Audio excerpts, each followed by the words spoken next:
so hard to find. Take it easy, take it easy. Don't let the sound of your own wheels make you crazy. Come on, maybe, don't say maybe. I gotta know if your sweet love is gonna save me.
Guess you don't live there anymore, and I miss you. Like the deserts miss the rain, and I miss you. Yeah. Like the deserts miss the rain, and I miss you. Like the deserts miss the rain, and I miss you. Yeah. Like the deserts miss the rain, I miss you.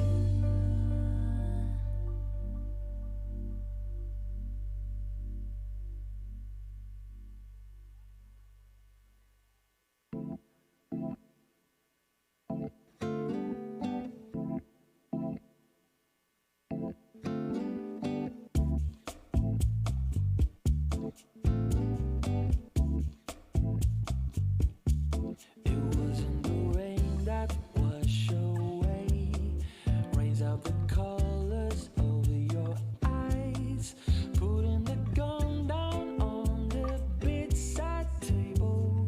Must have realized it wasn't the rain that made no difference, and I could have sworn it wasn't me. Yeah, did I also cuddly, almost slowly, plain for all to see?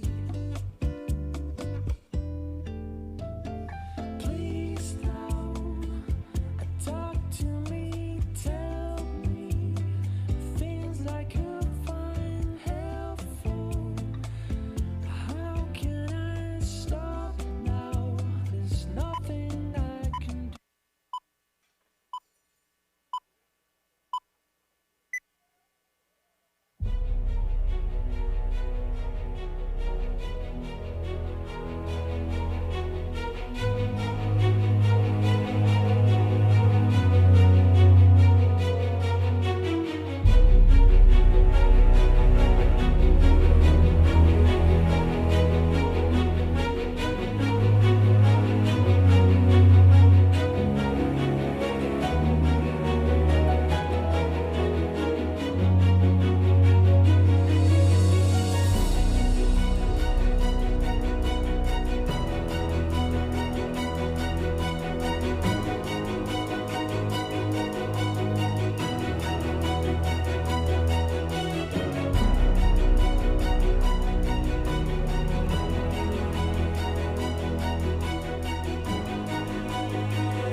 Welcome to the 56th Annual Fanshawe College Broadcast Awards, honoring the students in the radio and journalism programs and their contributions to Fanshawe's hotspot, CFRL, and Fanshawe's 106.9, The X.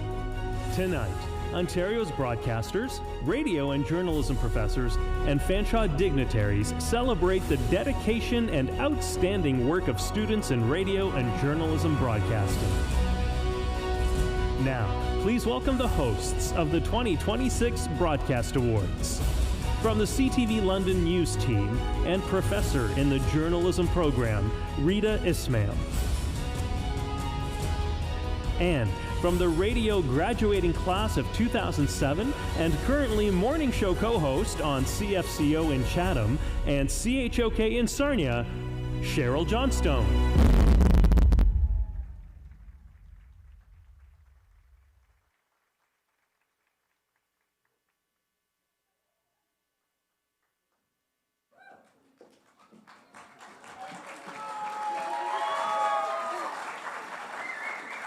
Good evening, everyone. We're so excited to be here. I'm so excited and honored to be invited back. I know all the students here know you, Rita, but I think a few of you know me. We've had a couple of your students actually interning in our newsroom. Yes, very lucky students, a part of the internship program, so they get to know you as well. And we're very excited to have them here. And so to start off the evening, we would like to invite radio and media production professor and program coordinator, Abe Collegian, to the stage for our Indigenous land acknowledgement.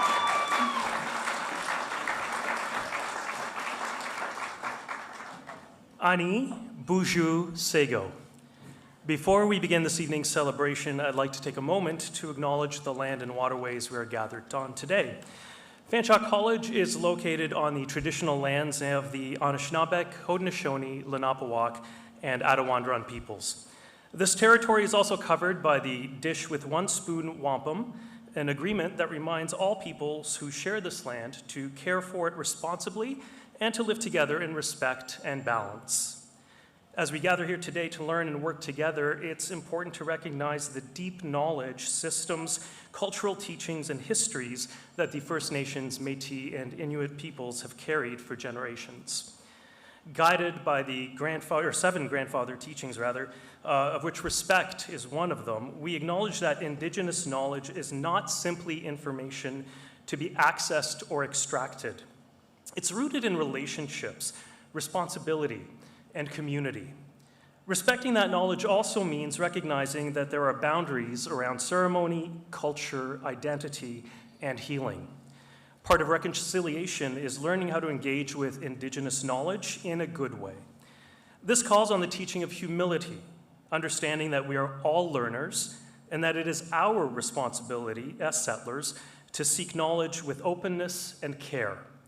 That means not expecting Indigenous colleagues, students, or community members to explain or unpack their cultures or ceremonies through casual questions or messages. Instead, we take responsibility for our own learning by seeking out opportunities created and led by Indigenous peoples. Amplifying Indigenous voices is especially important because for many generations, Indigenous peoples were excluded from education systems and their languages and knowledge systems were actively suppressed. Too often, Indigenous perspectives were spoken about rather than shared directly by First Nations, Métis, and Inuit peoples themselves. By embracing the teaching of truth, we commit to recognizing this history honestly and creating space for Indigenous scholars, knowledge keepers, artists, and community leaders to share their knowledge and wisdom on their own terms. And because I believe that every land acknowledgement should have a call to action, I invite you to learn more about Indigenous cultures and history by taking courses such as First Nations, Métis, and Inuit perspectives at Fanshawe, and maybe learn a new language by participating in programs like the Paswe Ataguk Anishinaabemowin language immersion program developed with the Chippewas of the Thames First Nation. I offer this acknowledgement not only to recognize the lands and waterways we are on, but also to guide how we move forward in a good way, with respect, humility, truth, responsibility, and a commitment to ongoing learning and meaningful relationships with Indigenous peoples. Miigwech.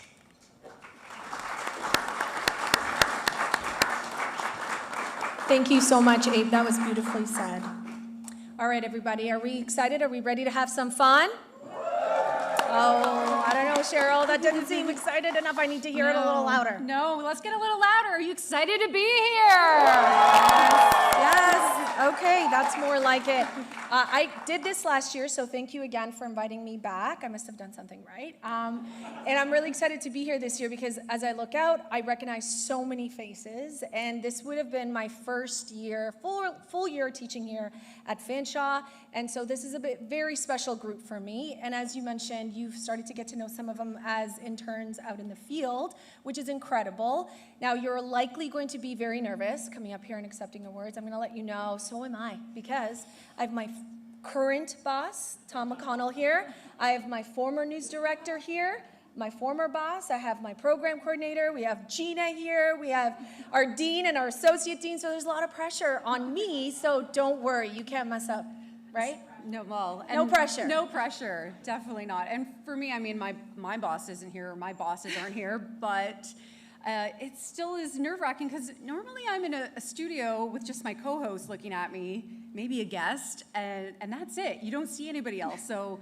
having all of you looking back at me is a little disconcerting, although I did host an event last night in Chatham where I'm based, and so you think I'd be used to this by now, but that was Yeah. a little bit different. I was like calling a bingo. Women were winning handbags. They were excited, so. Yeah, but we're all nervous, and that's, if you're not nervous, you're not excited, you're not passionate about it, and I think that goes across the industry that we work in, yourself right now in radio and myself in TV, and I always try and tell everybody that if you don't feel those nerves, it means you don't care, and that's not a good sign. So if you're nervous, it's normal. We're here to have a lot of fun, and we're excited because, again, there's so much instability in the industry right now, and there's so much negativity at times that you hear, and tonight is not that. Tonight is to give you the recognition that you deserve. Having worked with most of you this past year, I know that you gave it 110%, and every single one of you deserves an award.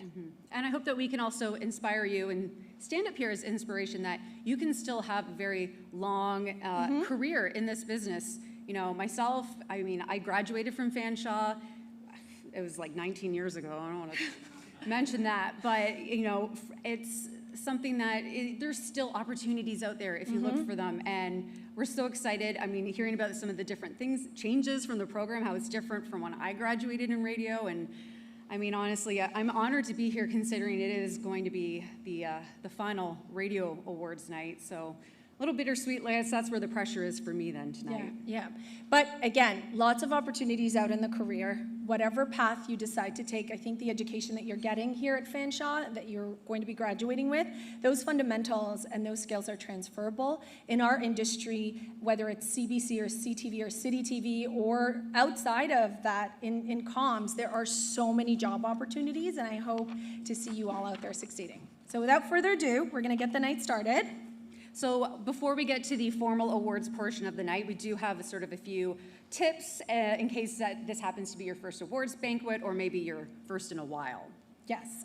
When presenters come up, you'll be given 2 envelopes. The large one goes to the recipient of the award, and the small one is the one that you read that will include the finalists' names. You are welcome to say a few words before the formal presentation of the award if you choose to do so.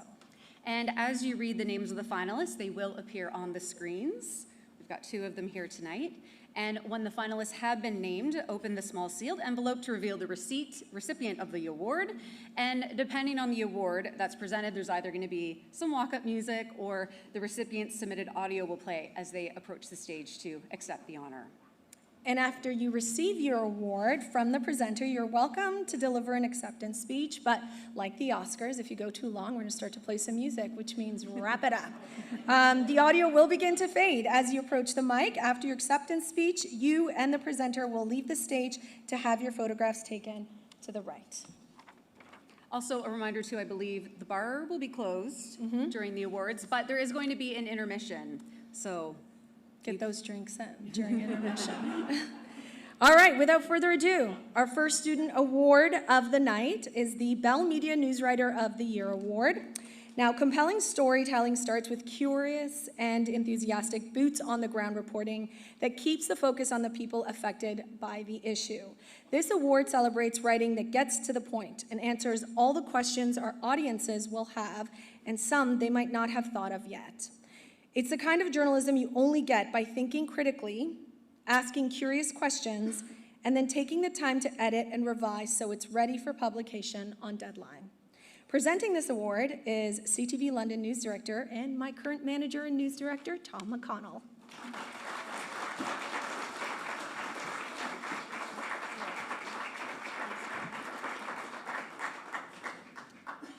So far, Rita, no notes. I'm glad she addressed the elephant in the room. I am also nervous. The presenters are also nervous.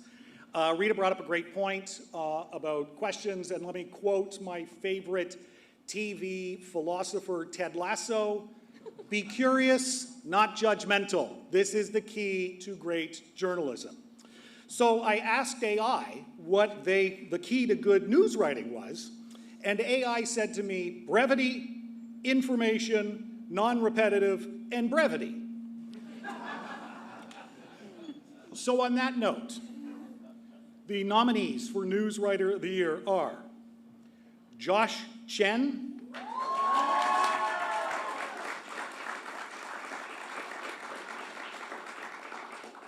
Naomi Youngren,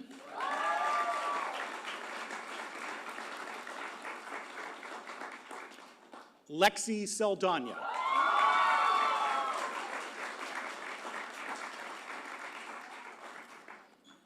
Oh, I ripped the seal. Ruined this. And the News Writer of the Year, the recipient of the Bell Media News Writer of the Year is Lexi Saldana. The Polar Plunge is really about raising money for Special Olympics Ontario. Every participant collects pledges and every dollar goes towards supporting athletes with intellectual disabilities, giving them access to coaching, competitions, equipment, and year-round programs.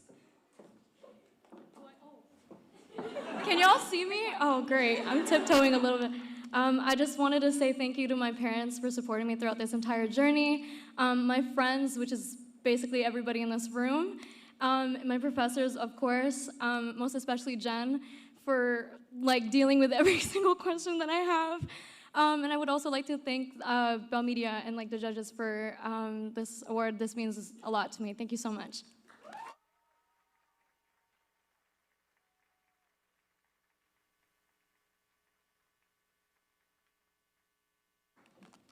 I'll tell you a quick story as they take a photo. So this past winter, Lexi came on a story with me, and it was the big Chesham Avenue weapons investigation, and it was a big story, but police had a massive perimeter in place, and here she was. We were both underdressed for the snow and the cold, and police were like, "You can't enter the street," and I was like, "No, we can enter the street." We found a way, but we had to walk through a football-length field, knee-deep snow, not dressed appropriately, and she made it through. So let's hear it for Lexi. She crushed it.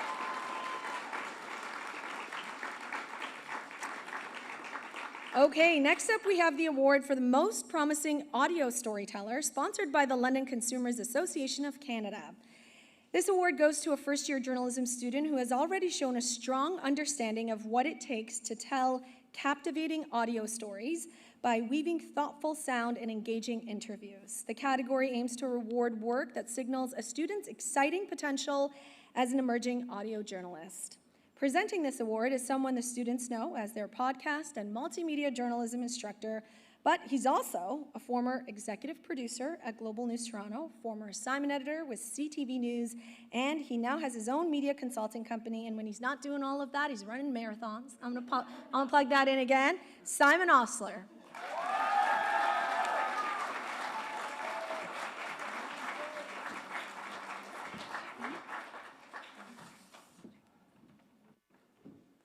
Well, I'd first like to say no AI was used in the making of this speech. It's so good to see all the faces out here. Last year was my first time teaching.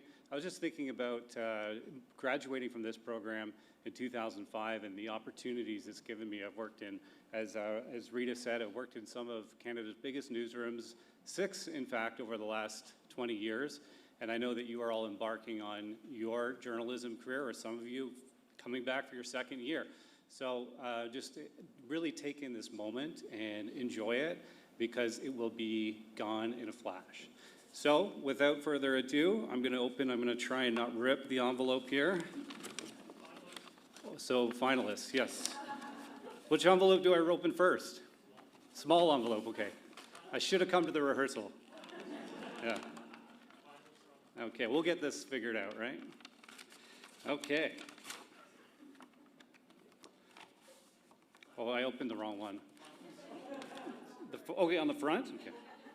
All right, here we go. Let's go. Okay, so the London Consumers Association of Canada Most Promising Audio Storyteller is, the finalists are Kelly Nickel, Owen Schuler, and Axel Statler.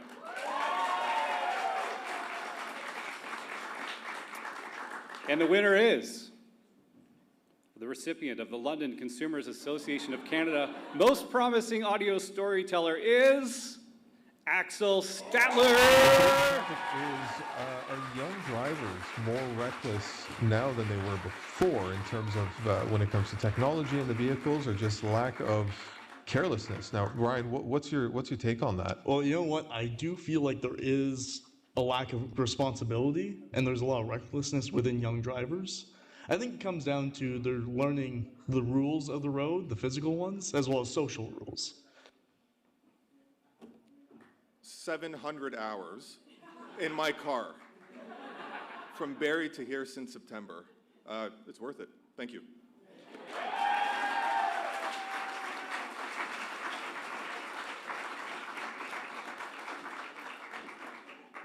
Congrats, and thank you, Simon.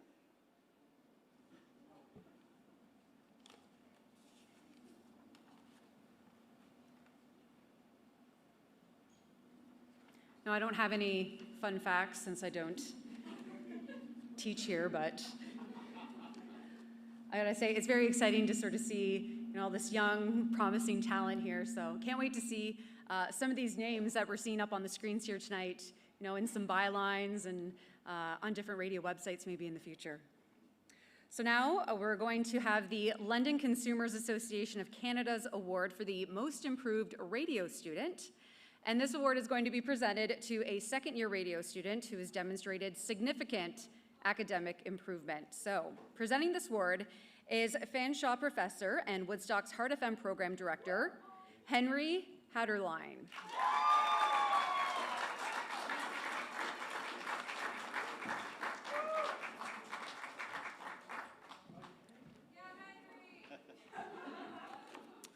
Hi everyone, as you heard, my name is Henry Hatterline, although some may know me as Dan Henry. I've had the pleasure of teaching in the radio broadcast program here at Fanshawe College for the past 2 academic years, and it has been a privilege and a dream come true. And anybody who has had played a hand in making that happen, I want to thank you for that. Graduates, I know things may feel uncertain given the current climate, but don't let that discourage you. What you're about to embark on is a journey in one of the most impactful fields out there. Every day, you'll have a chance to make a difference in people's lives. You'll come to realize that your work matters, that it connects, informs, strengthens the communities that you're going to serve. And in doing so, you'll find a sense of purpose, pride, and fulfillment. I know I have. What you're about to embark on will truly make a difference. So good luck to you. All right, let's get to it. The London Consumers Association of Canada Most Improved Student Award. It's awarded to a graduating radio broadcast student who has demonstrated significant academic improvement. And the nominees are Connor Brooks,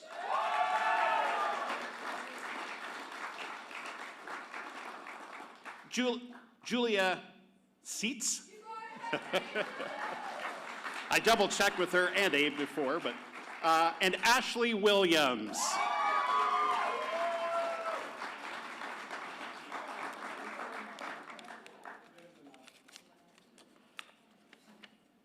And the recipient is Julia Seitz.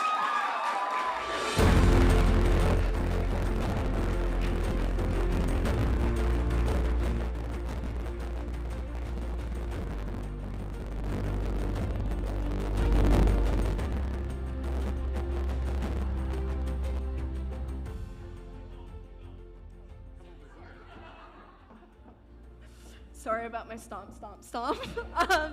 I would just like to thank the London Consumers Association for this award. I'm really happy and proud to be part of the last graduating class of Fanshawe's Radio.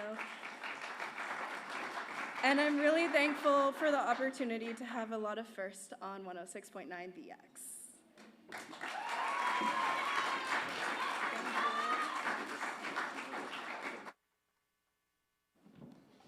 Congrats, Julia. And Henry, those are spot on words, right? What we do on a day-to-day basis, whether it's radio or TV or print, it really does matter and it makes an impact. And I think some of our second-year students who've gone out and they've done those stories and they've shared it with us, seeing your name in those bylines, doesn't it feel good? You make a difference. So congrats again, Julia, and thank you, Henry. Okay, our next award is the Sports Broadcasting Award, also sponsored by the London Consumers Association of Canada. Now, this award is presented to a journalism student who demonstrates strong reporting, engaging on-air skills, and a creative approach to sports broadcasting as reflected in their submitted work. And here to present this award is a voice you will recognize, whether you're an engaged Londoner or an avid hockey fan.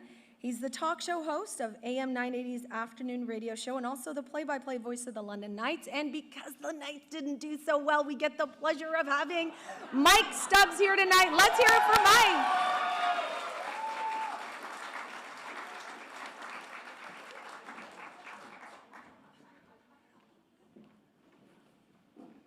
Thank you. Because this is a sports award, some perspective from the world of sports. Can you speak up? I can speak back. Is this far enough, Tom? Further back? You know Tom Brady.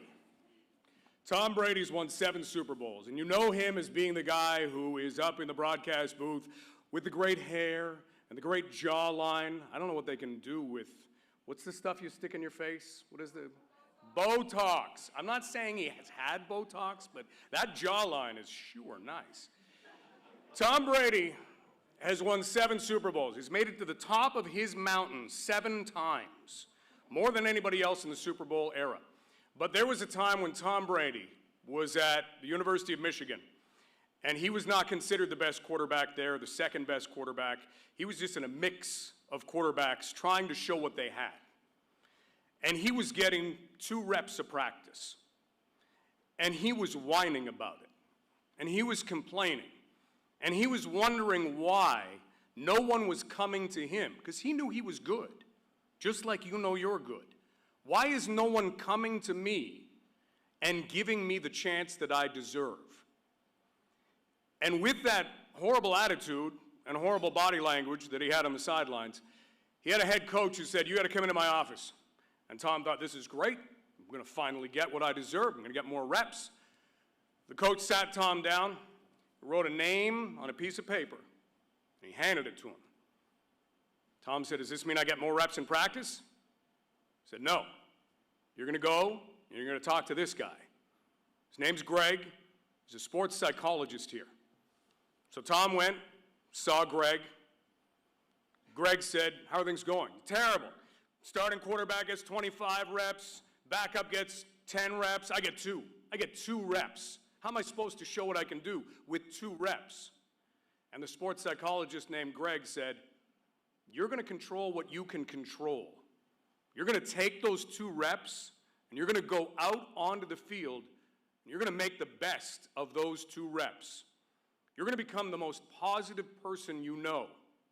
You are going to become a student of your game. And when someone asks who wants to do this, you're going to be the first person with your hand in the air." And right there, in a guy like Tom Brady, something clicked. He became the most positive person. He would run onto the field. "What play we got? Let's see what we can do." And that grew. He became a student of the game. He watched other players, other quarterbacks. He learned defenses. He went through technique over and over and over. And he got his chance in a game, and even though they still thought another quarterback was better than he was, he eventually got drafted, and he started all over again. But ultimately, he made it to the top of his mountain. So if you become the most positive person you can be in every single element, at work, away from work, if you can find a way to become a student of your game, whatever it is that you want to do, become that student. See what other people who are doing it are doing. How can you take that and hone what you do? And when someone says, "Who wants to do this?"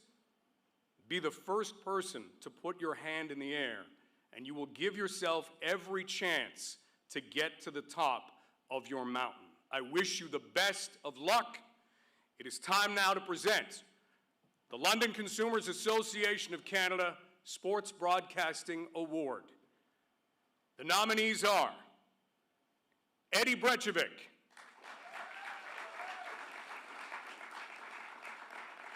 Mitchell Corrigan, Noah Parody,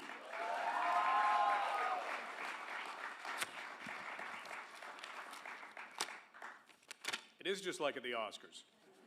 The envelopes are tough. The recipient of the London Consumers Association of Canada Sports Broadcasting Award is Mitchell Corrigan. In sports, hockey action will begin tonight, starting with the NHL. Los Angeles Kings are traveling to Elmont, New York, to take on the Islanders. So Puck Mitchell's drop not at here. 7 tonight.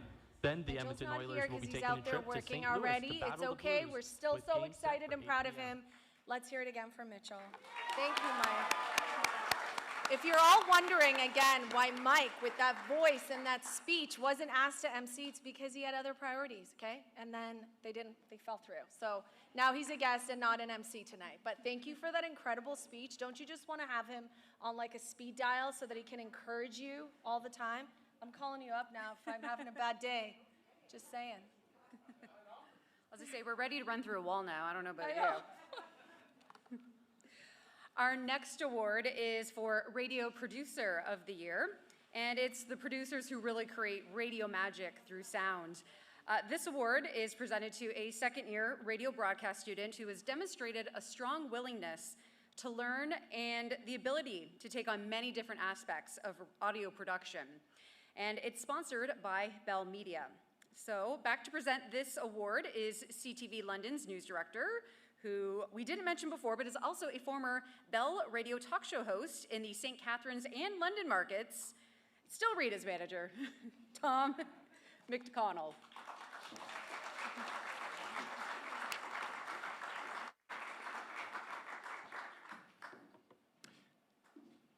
My first partner in radio was Mike Stubbs.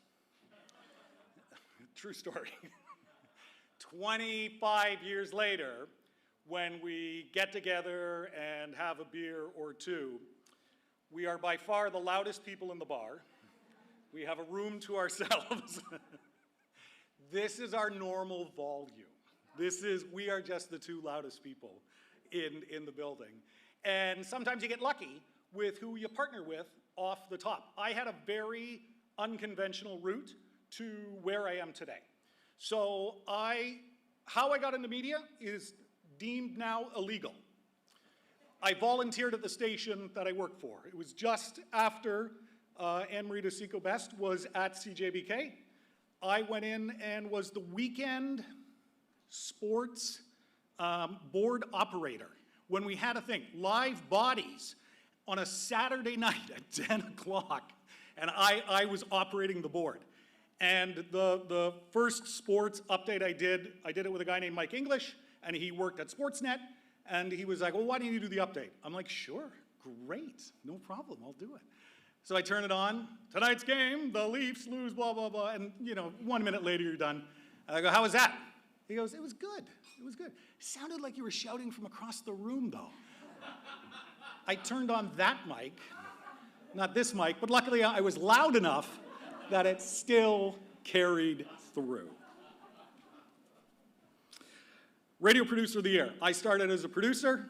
I love this award. It's presented to a second-year radio broadcasting student who is taking on or has taken production as a station operations course. The recipient of this award has demonstrated a strong ability and understanding in the use of sound to set scenes and paint images in the listener's mind while following proper production techniques in assembling their audio.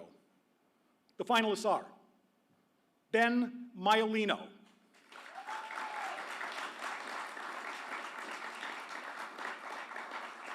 Julia Seitz, Ashley Williams,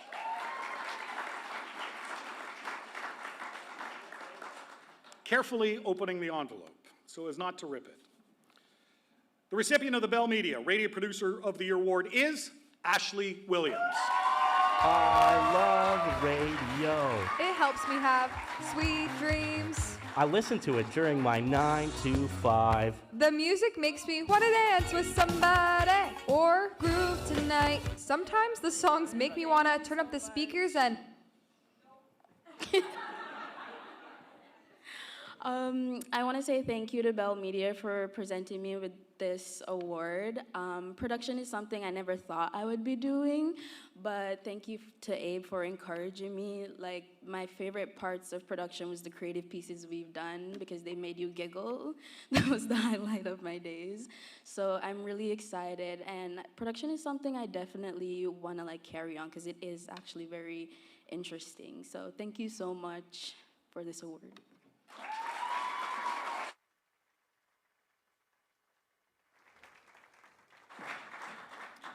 Congratulations, Ashley. And as they take their photo, I mentioned this story last year, but for those who weren't here, Tom and I actually worked together 20 years ago because I started in radio myself in St. Catharines, and he was, I think, afternoons at the time. And then when he walked into the CTV newsroom, I didn't know he was going to be my boss at that point, but that was 20 years later. So sort of a full circle moment from being the weekend news, sports, and weather anchor with Tom McConnell during the week to him now telling me what to do all the time. I'm kidding, he doesn't. Okay, now to a very special award, the Bob Collins Most Promising Journalist Award. Now, this award recognizes emerging talent and potential in our first-year journalism program. It is awarded to a full-time first-year broadcast journalism student who has achieved a cumulative GPA of at least 3.0 and is judged as showing the most promise in the pursuit of excellence in journalism. The award consists of a $1,500 scholarship toward next year's tuition and an additional $750 scholarships for the two finalists. Because this award celebrates promise and achievement, we'd like to invite both the finalists and the winner to the stage tonight. Once the finalists are acknowledged, the recipient will be announced, and we invite them to step forward, accept the honor, and make a speech. Following the presentation, all three students will be invited to take the photo with Bob off to the right. Now, former broadcast coordinator Bob Collins is the generous sponsor of this award, as well as several others presented this evening. The hands-on, real-world learning culture of Fanshawe's Broadcast Center owes so much to his vision and leadership. His ongoing commitment to supporting the next generation of journalists is reflected in this award. And I get chills because we all know the impact that Bob has had, and I really hope that you continue to do this despite the crazy times we're living in. So please help me welcome the one and only Bob Collins.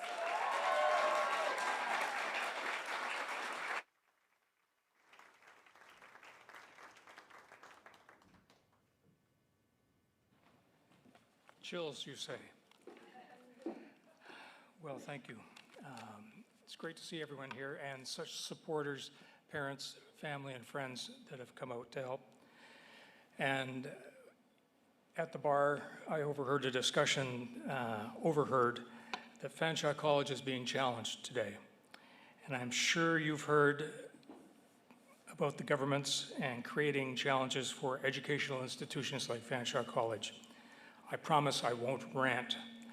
Contrary to my thoughts, are you hearing feedback?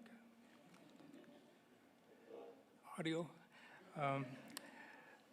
Contrary to my thoughts, I will not go on a rant about the Fanshawe broadcasting programs that have been a leader around the globe and at other colleges and universities that are using the Fanshawe format for their success in broadcasting. The Fanshawe broadcast programs graduate hundreds of students that are now taking management positions in broadcasting and around the globe. Some tell me the Fanshawe experience gave them the broadcasting and life skills to not only participate, but to lead and to adjust to make industry more relevant and profitable. A big thank you and shout out to the family and friends that are here tonight to support the graduates. They make a big difference in what we do on an hourly basis. So, not to rant, I'm optimistic that the graduating class will add success to an ever-changing industry, and the politicians of the day will continue to respect the support the programs here at Fanshawe College. Sorry, my rant is over. So, Abe, I may need some help with this. I have numerous envelopes. The small one, thank you. Awarded to the full-time first-year multimedia journalism student who has achieved a cumulative GPA of at least 3.0 and is judged as showing the most promise in the pursuit of excellence in journalism. Students submitted an essay, their resume, and 3 course assignments to reflect their versatility and skills as a journalist. There are 3 finalists: Owen Schuler,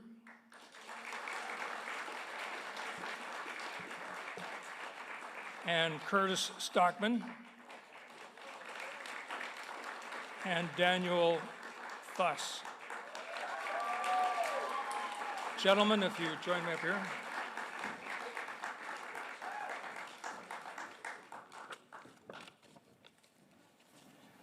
What fine lads you are. The recipient of the Most Promising Journalist of the Year award is Curtis Stockman. President Donald Trump suggests that the U.S. could take over Cuba. At the White House, before leaving for Texas, U.S. President Trump told reporters... What do you know? I won something. I genuinely did not go into this thinking that I would. I mean, I put stuff in. I figured award-nominated journalist would look good on the LinkedIn thing. And, I mean, now that I've won something, if there's anybody in here who, in a year from now, will be looking to hire graduates, let's just say there's more where that came from. Thank you very much. You're all awesome.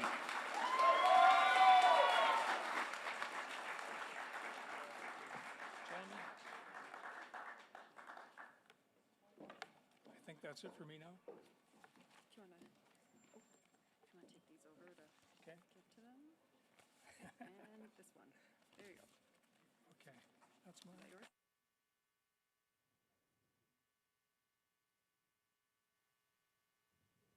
I had the pleasure of teaching all 3 of these fine young gentlemen here, and it's funny because there's with Curtis and the rest of the class, when I was teaching them LinkedIn and the importance, Curtis was like, I don't like this app, it's not good, but now you have something to put on there, Curtis. You got something to put on there, see? They're fabulous students, well deserved. Let's hear it again for the 3 guys.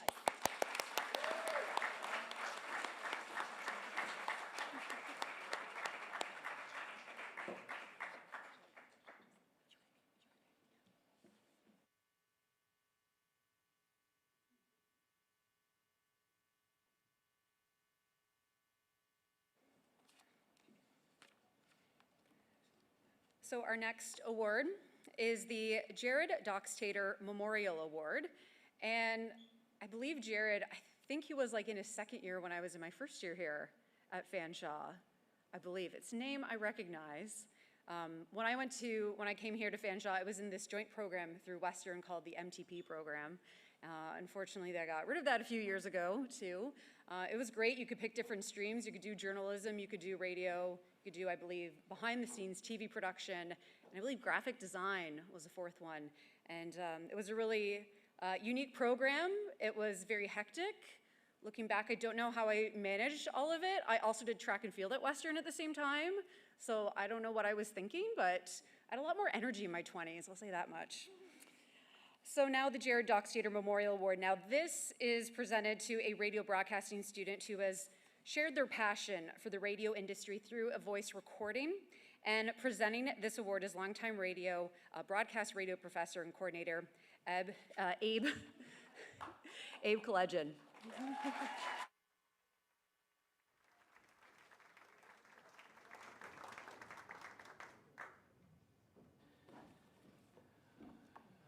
Good evening, everyone, again. Before I present this award, I want to take a moment to just give you a little bit of background about the award and about Jared.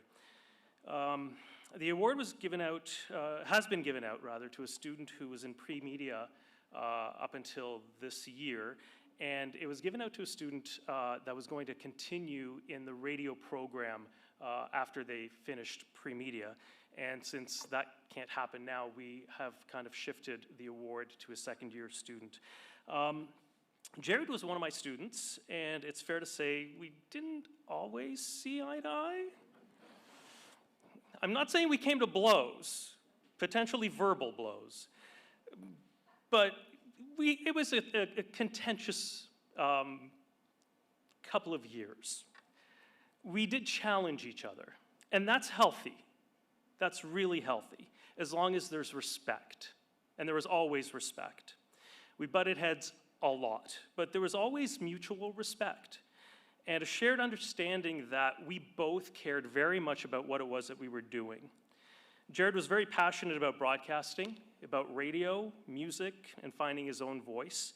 He loved music in a big way, especially Janet Jackson, Michael Jackson as well. He had a huge love of motorsports, and this was another place where his intensity and enthusiasm showed up clearly as a trackside announcer. We lost Jared in 2019. I believe it was liver-related, which is unfortunate. This award was created in his memory to recognize a student who reflects those same qualities, passion and conviction, and the ability to leave an impression. Jared certainly did. And so, this is awarded now to a second-year radio student who shared through a voice recording the greatest passion that they have for the radio industry. The submissions were judged by an external panel of program directors, and the finalists are Connor Brooks, Emily Slagter, and Ashley Williams.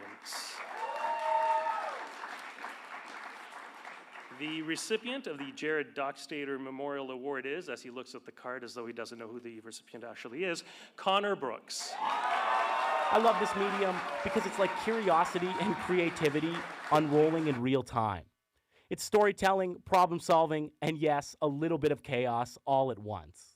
Marshall McLuhan once said, "The medium is the message." And for me, radio is the... Can you believe I learned how to tie a tie for this? Yeah. I just want to thank all my professors, first and second year, Abe especially, and I want to thank all the journalists that work beside me on the X and CFRL, and thank you very much.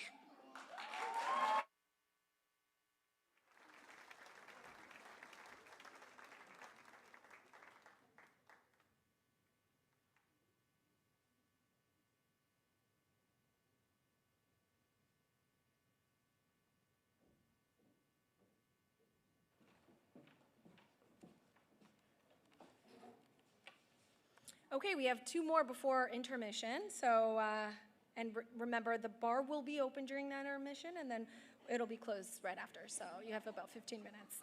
Okay, now we have the Best Podcast Award sponsored by the London Consumers Association of Canada. Show of hands, who here listens to podcasts? Yes, I see it. I am an avid podcast listener, and so is Tom McConnell, and it's sort of where radio shifted, right? Like, people are like, who listens to radio? But we're listening to podcasting, which is in your car as you're driving. So same, but different. And our students have been working incredibly hard this past semester. They found an opportunity on Almost 107, which was started by the one and only Gina. She's incredible. We're going to hear about that later. But Almost 107, wherever you get your podcasts, you need to subscribe to it because it's not only great content, but you're also supporting these students out here who get to go on it in term 3 and 4, and they produce some incredible content that even myself, being in the industry, I was like, wow, this is so good, we would air this, right? So Almost 107, that's our plug. Our students embraced podcasting this year with creativity and curiosity, exploring a wide range of topics and storytelling approaches.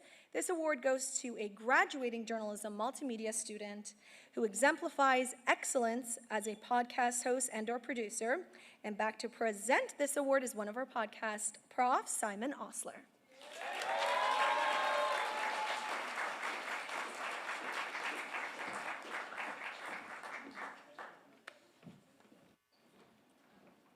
Jennifer asked if I know how to do it this time, so I'm going to get a do-over. When Gina asked me to teach in the podcasting program, I was particularly excited. You know, as a graduate of this program, it was well before the medium existed, but to have 18 minutes to tell a story, and to tell a story that is often outside the news cycle and is near and dear to the students' hearts, there's really not a place for that exists. So being able to have that, you know, I always say on my first day of class that This is, you pull up a bar you pull up a bar stool next to someone, you start having a great conversation, you overhear a conversation. That's what a great podcast is. And you know, like in the last 2 years, I've heard some fantastic work. When I'm marking and you come across a piece of gold, it's just like, I get so excited. Usually it's just my dog. I'm at home. It doesn't get as excited as I am about this work, but I just want to scream from the rooftops when I do get to see some great work. So thanks for that plug for Almost 107. Please listen if you haven't had a chance yet. So we're going to present the Consumers Association of Canada Best Podcast Award. This award is going out to a graduating journalism multimedia student who exemplifies excellence as a podcast host and a producer. The finalists are Laura Carlett,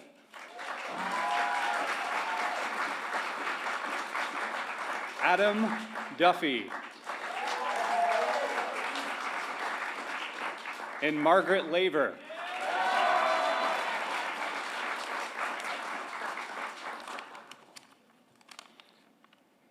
The winner is, still struggling with the envelope a little bit. All right, the recipient of the London Consumers Association of Canada Best Podcast is Margaret Laver. If you've ever thought about trying Dungeons & Dragons, but every time you look into it, it feels confusing, overwhelming, or like something you already need to know to be welcomed in, this episode is for you. Because the truth is, D&D is way more approachable than it looks, and to show you that, you're going to hear from two people on opposite ends of experience. Hi. So I'd like to thank the London Consumers Association, and I'd like to thank Mindy and Mike and Simon for teaching me everything I know about how to make a good podcast.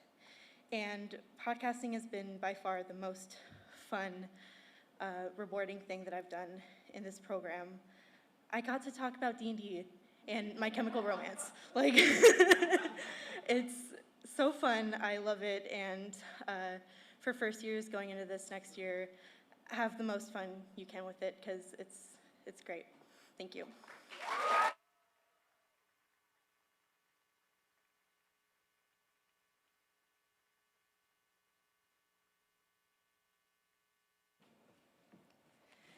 Congrats, Margaret and Laura and Adam. And I've listened to some of the content. This is a perfect example of the content that's on Almost 107. And fun fact, I ran into Margaret and her parents at a play recently. And I don't know Margaret, but I said, you need to come to the awards show, because I knew she was nominated. I didn't know she had won, but I think it's so incredible, isn't it, to watch your beautiful young daughter, right? Yay, Margaret. Okay. Let's hear it for Margaret one more time.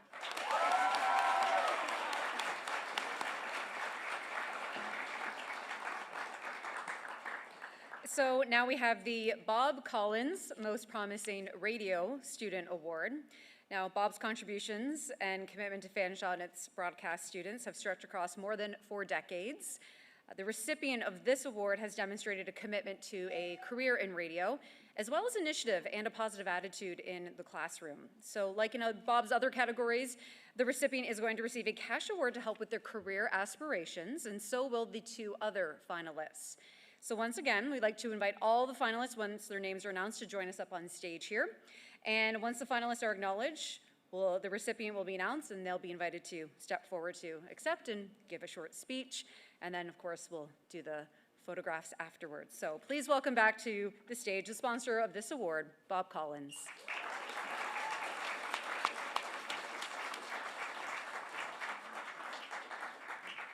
Thank you.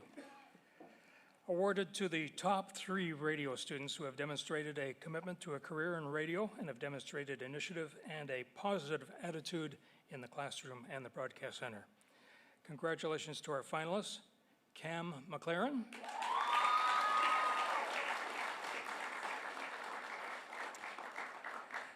Ben Malonio, and Julia Seitz.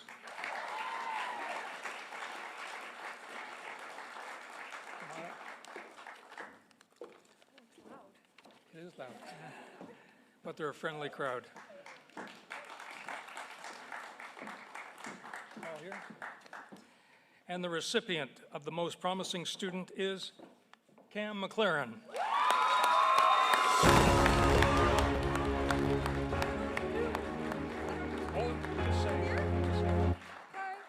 Where do I go? Here? Sorry. Oh my gosh, wow, okay. I just want to say thank you so much, Bob, I guess, for this award. I just want to say thank you to all my classmates who really pushed me. A lot of people don't know this, but I actually accidentally picked radio. I was supposed to go into TV, and I'm so happy that I stayed because I believe that this is the path that is right for me. And as Abe always says, more smile. So everybody smile tonight. Thank you.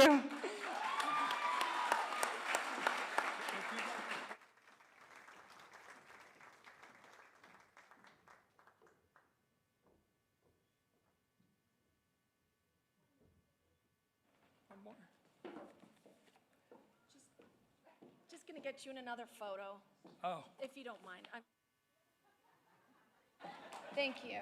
Let's hear it for Bob, folks. Woo!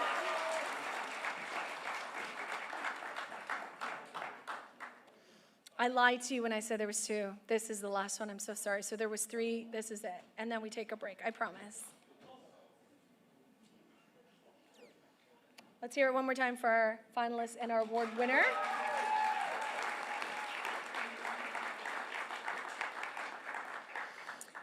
All right, the next presentation is a special recognition. While this award was presented earlier in the year, we wanted to take a moment this evening to formally acknowledge it as part of our graduation celebration. The Anne Marie DeSico Best Scholarship, generously sponsored by alumni Anne Marie, who received an Alumni Award of Excellence last year's banquet, recognizes the graduating student with the highest cumulative GPA across semesters 1, 2, and 3. We would like now to invite Anne Marie up to join us on stage to present this certificate to the recipient. Let's hear it for Anne Marie, a legend in her own right.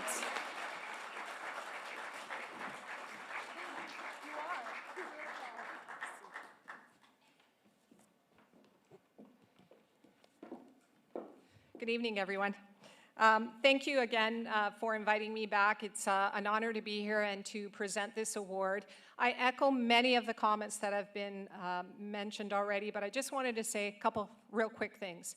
First of all, to all of you first, second years and going on to many different career paths, dream really big. Don't let anyone tell you you can't be anything that you desire to be. Work exceptionally hard every day, even if it doesn't feel like you have the energy to do one more thing. Surround yourself with people who believe in you, that you trust, and that will always tell you the truth and have your back. And finally, live each day in gratitude. If you are thankful, good things happen right across the board, and those doors will open for you. Good luck to each and every one of you. So again, awarded to a second-year journalism student who has achieved the highest cumulative GPA to date. As all second years were eligible for this award, no finalists have been identified. And the recipient is Eddie Brekovic.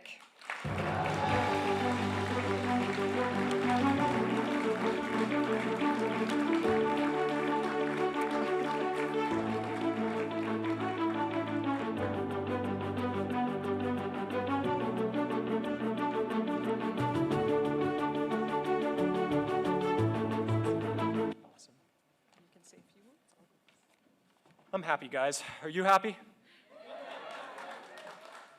Cam was right when she came up here last. Everybody should be smiling tonight. This is a huge celebration of our accomplishments, and everybody deserves to be rewarded tonight. So let's give a huge round of applause for all of you. Now, I was up here once last year, and I forgot the most important thing. First of all, thank you to Anne Marie. You are the best, as your name implies. But I forgot the most important thing when I was up here last year, and that was thanking my family who is with me there in the back corner tonight. So shout out my mother, Deb, my father, Frank, and my grandfather, Ed. I'm so happy that you can all be here tonight to see me accept this award, and I hope I made you proud, I really do. I'm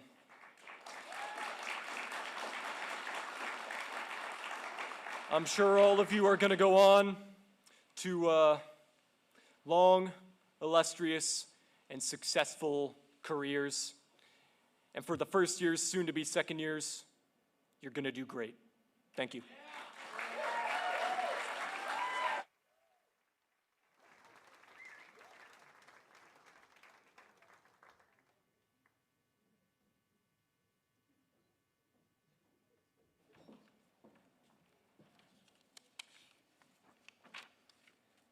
Say congrats, Eddie. Representing Chatham. He's been hanging out he's been interning in our newsroom for the last week or two, and I've been doing a fantastic job. So thank you to all our sponsors, and congratulations to all of the award winners and finalists so far, but there are more awards to come. Right now we're gonna take that intermission, 15-minute break, so the bar has reopened. I know you've been waiting for that. So this will be the last call of the night. It'll close for the second half of the presentation and then stay closed. So see you in 15 minutes.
Stop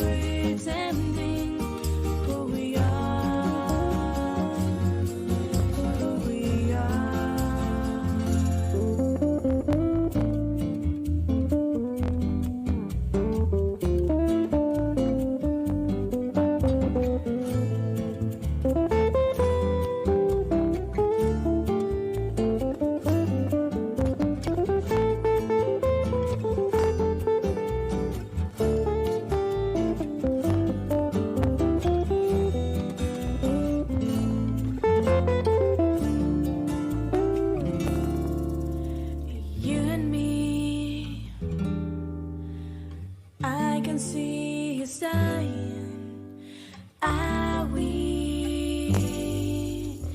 Don't speak, I know just what you're saying. So please stop explaining. Don't tell me 'cause it hurts. Don't speak, I know just what you're thinking. And I don't need your reasons. Don't tell me 'cause it hurts. Don't speak.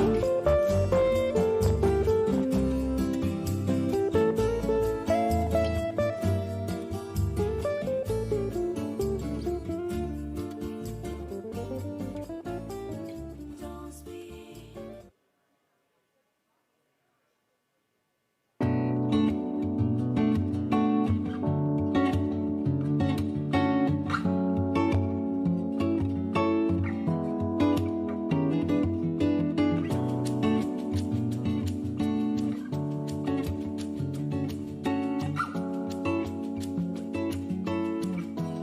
Like the legend of the phoenix, all ends were beginnings. What keeps a planet spinning? The first from the beginning.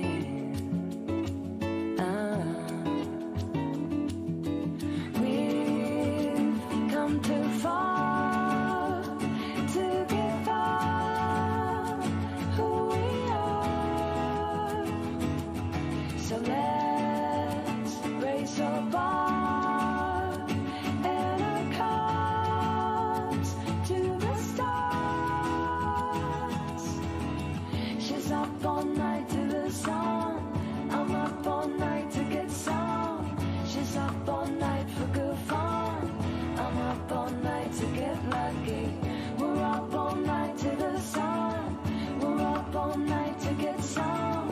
We're up all night for good fun. We're up all night to get lucky. We're up all night to get lucky.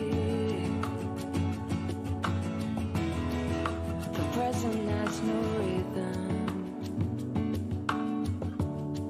Your gift keeps on giving. What is this I'm feeling? If you wanna live, I'm with it.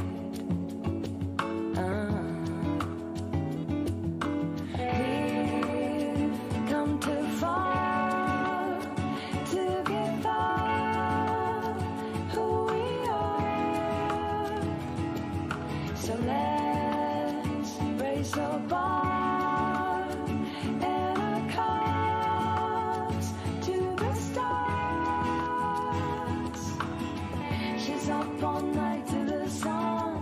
I'm up all night to get some. She's up all night for good fun. I'm up all night to get lucky. We're up all night to the sun. We're up all night to get some. We're up all night for good fun. We're up all night to get lucky. We're up all night to get lucky. Ooh, we're up all night to get lucky.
It's like a dream. No end and no beginning. You're here with me. It's like a dream. Let the choir sing when you call my name. It's like a little prayer down on my knees. I wanna take you there in the midnight hour. I can feel your power, just like a prayer. You know I'll take you there when you call my name. It's like a little prayer down on my knees. I wanna take you there in the midnight hour. I can feel your power, just like a prayer. You know I'll take you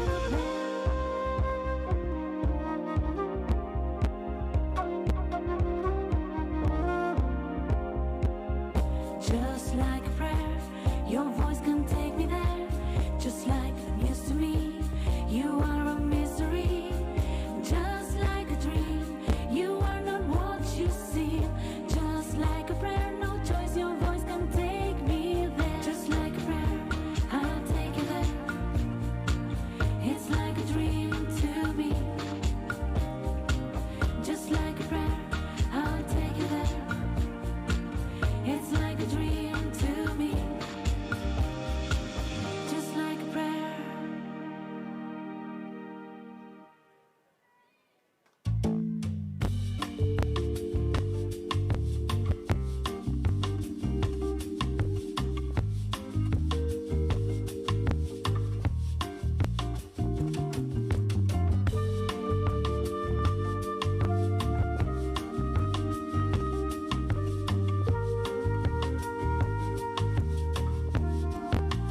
Tell me what you really like. Baby, I can take my time. We don't ever have to fight. Just take it step by step. I can see it in your eyes, 'cause they never tell me lies. I can feel that body shake, the heat between your legs. You've been scared of love and what it did to you. You don't have to run, I know what you've been through.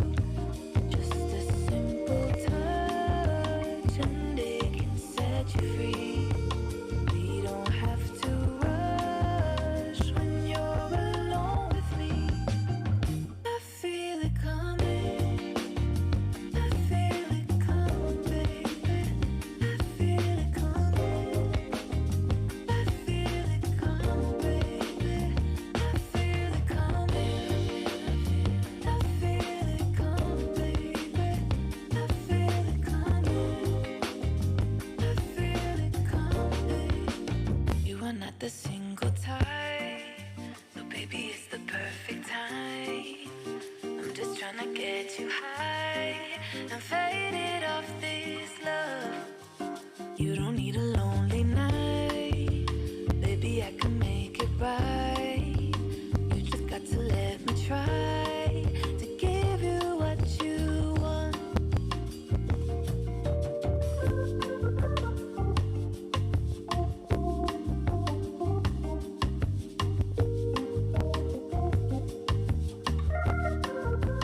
You've been scared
close your eyes and you go to sleep. And it's down to the sound of a heartbeat. I can hear the things that you're dreaming about. When you open up your heart and the truth comes out, you tell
right, everybody.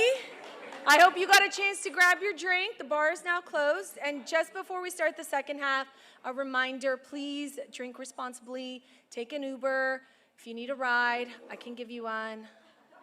Or call a taxi, but just get home or to the after party safe, okay? All right.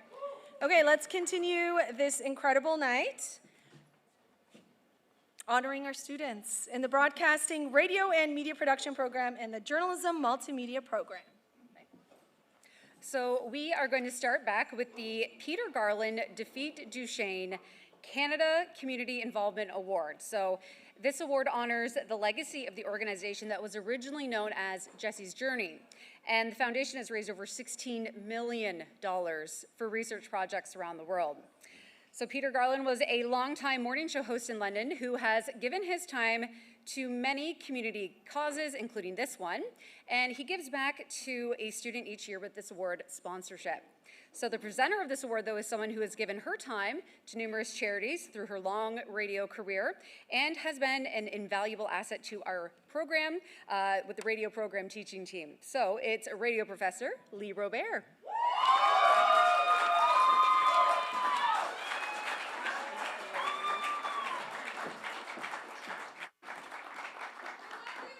We love you too. It's good to be back. It's a bittersweet night for me because I am a graduate of this program. I will not tell you the year. It was before Abe got here, let's just say that. I was lucky enough to work with Peter Garland. He, very, very special man. Learned a lot from him about community. And one of the things that I used to teach the students in the program is about the connection that you have to make with your listeners. You know, that's one thing that we as human beings can do better than anything else, is make a personal connection with somebody. And one of the ways you can do that is by getting involved in your community. And that could be a benefit walk or whatever it happens to be. You get to meet people in your community, you get to see causes in your community, you get to see the things that people are affected by. And as a person, you can grow from that. And it feels good to give back to the community. So I hope that whatever this journey takes you on, that you will get involved in your community in some way, shape, or form. You will thank yourself for it in the future, and other people will thank you as well.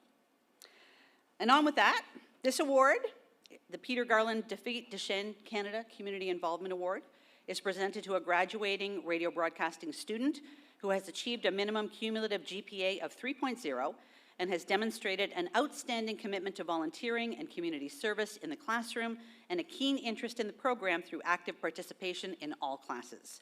All second-year students were eligible for this award. As such, no finalists have been identified. And the recipient of the Peter Garland Defeat Duchesne Canada Community Involvement Award is Julia Seeds.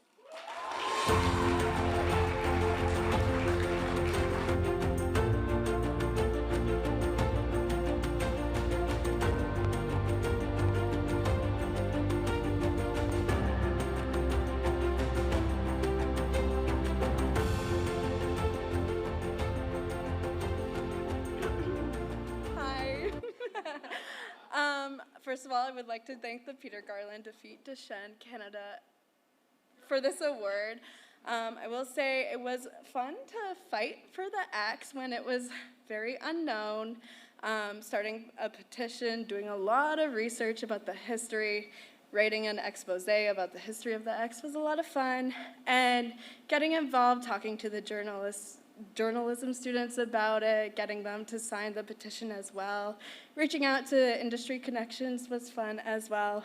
And on that note, if you ever want to leave me a comment, you can on my Instagram at JulesOnAir.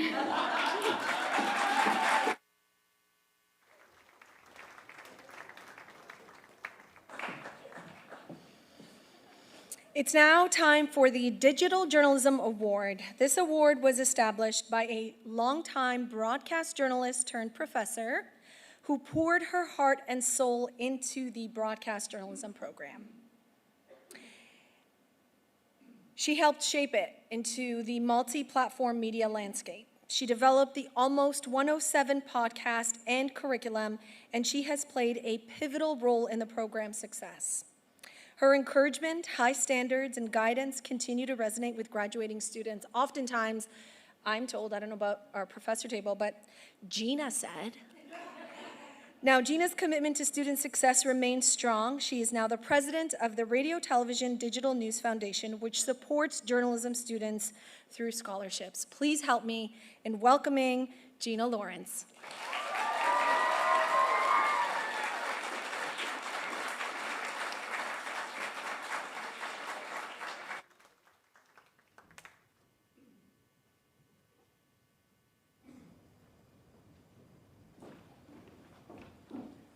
Wowee, it feels strange being here as a guest after 13 years of being a professor and coordinator of the program. It feels so good to be back and see the familiar faces that I had the privilege of teaching last year, the students I have yet to meet, and all of the promise that lies in front of you, and also to reconnect with your excellent professors. I also want to thank Rita and Jen for picking up that baton, because being a coordinator is a thing, and you've done a great job. I'm also grateful for those who came before me to lay the foundation. There are very few programs that work so closely and collaboratively in a real-world training environment. So I just helped a little bit along the way for what had already been started and had a success for a long time. To the students I taught last year, you did it! Yeah! Congrats to the classes of 2026, both journalism and radio. It can be scary to leave the comfort of Fanshawe. Trust me, I know. This last year has been interesting. Your training, your resilience, your curiosity, creativity, integrity are all going to lead you to new things. And it's always fun to watch those new things come up. Usually there's no direct path to your dreams. So get started somewhere, anywhere. You're going to hang on for the ride. And it's not easy, because things that are worthwhile usually take work, but it will work out. Be the person that you would like to be working alongside, and that attitude will take you very far. And I think you've heard other messages about positivity and being that person. So, and I got to experience that a lot of you definitely have that. You develop strong teams, and that's really important. To the first year students heading into second year in journalism, same advice as above, but maybe a couple things you can be doing between now and the fall. You're going to find and tell important stories, so keep track now of things that pop into your mind that make you curious, ideas of what you think other people might want to know more about, and how does it matter, and find the people who are affected by those stories, because people are the story. And get your driver's license. That will take you far as well. I'm going to steal a time, because I kind of knew I might be leaving last year, but didn't get a chance to say a few things. So anyhow, I'm going to do it. Anyhow, this is about you guys, seriously. I know it's been stressful with the radio program now coming to an end, and the future of the X still up in the air. I want you to know change is a constant. The media industry is constantly evolving. People still want to hear stories, and you don't need to worry about what platform or how it's going to be used. Leave that to your professors and administration to do the worrying part of it, and they will make it work out for you. You just need to focus on doing your best work for yourself, your community, your news team, and the connections that you're going to make during your time here can open doors for your career, whether it's your professors, grads who are now in hiring positions who know what you've been through and the experience you bring, and of course your classmates are also a great reference for you as well, if you were that person that you want to work alongside. Risk nothing, gain nothing. So take some chances. You never know how it's going to work out for you. There's not really much risk entering an award. You get it, or you don't. That's okay. I never won an award when I was in college, but that's all right. I did okay afterwards. So I want you to know this is not a defining moment, but it is very nice to get that recognition. I want to do a quick plug as president of the Radio, Television, Digital News Association to remind you, as I'm sure your professors have been doing, that please submit your work. The deadline is April 30th by midnight. There's over $20,000 in scholarships and fellowships that we will be awarding to students. If you have any questions about it, please follow up, but go to the RTDNF Canada website or RTDNA Canada, look under the student tab, and you're going to see some information about that. Last year we had a Fanshawe winner, and we've had a legacy of almost 50 years of winning different scholarships. It speaks to the quality of the program and the quality of the work that you're doing, and I know that it will continue to produce quality people and that you will also carry the baton and be looking for the students from this program to help. Okay, all of that boring stuff out of the way. Let's give out some money with Fanshawe's Digital Journalism Award. I established this award 10 years ago to recognize the compelling, media-rich stories that students tell online. When I arrived at Fanshawe in 2012, many newsrooms had started moving to a digital-first model, and soon social media was already growing as a way to share those stories. Soon after, we developed curriculum and integrated multimedia training in many courses to meet the multi-platform needs of industry and to reach audience. I'm proud of that work. I'm proud of you and proud to follow your future and see the program continue to evolve. All right, you know I bring a Kleenex because I am a bit of a... Okay, also the name of the program changed a couple of years ago following a program review from broadcast journalism to multimedia journalism, and it's not that the name really makes a difference, but it does speak to what you are now doing in your day-to-day and the work that you are doing, and the class of 2026 here will be the first to receive a diploma with the revised program name. May it continue, evolve, and grow for the years to come, and now the nominees. Right, the finalists. For those who have demonstrated the best online storytelling and multimedia skills awarded to a graduating journalism student are Evan Fredrickson, Melissa Hanoum, Hayden King.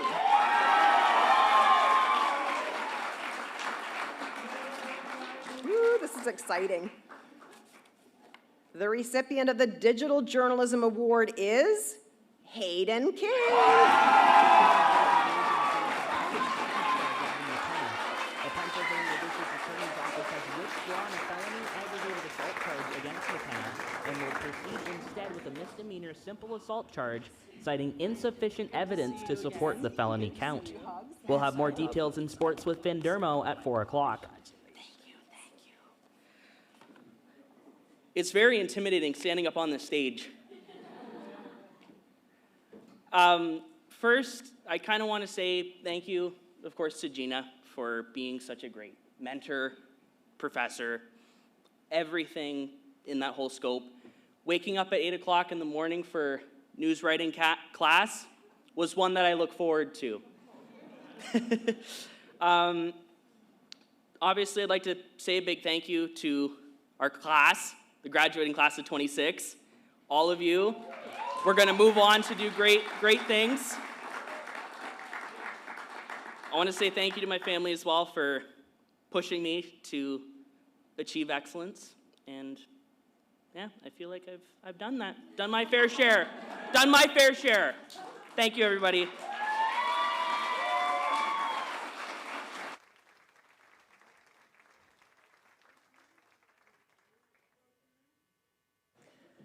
So now we have the Station Operations Talk Programming Award, and this goes to a second-year broadcasting radio student who exemplifies excellence in the discipline of talk radio. And here to present is someone with 2 decades of experience working behind the mic and in radio management, roles across the country.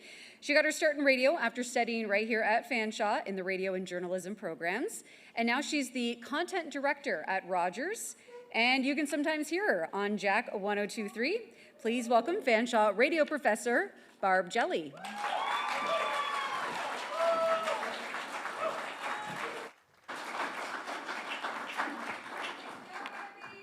Thank you, Cam.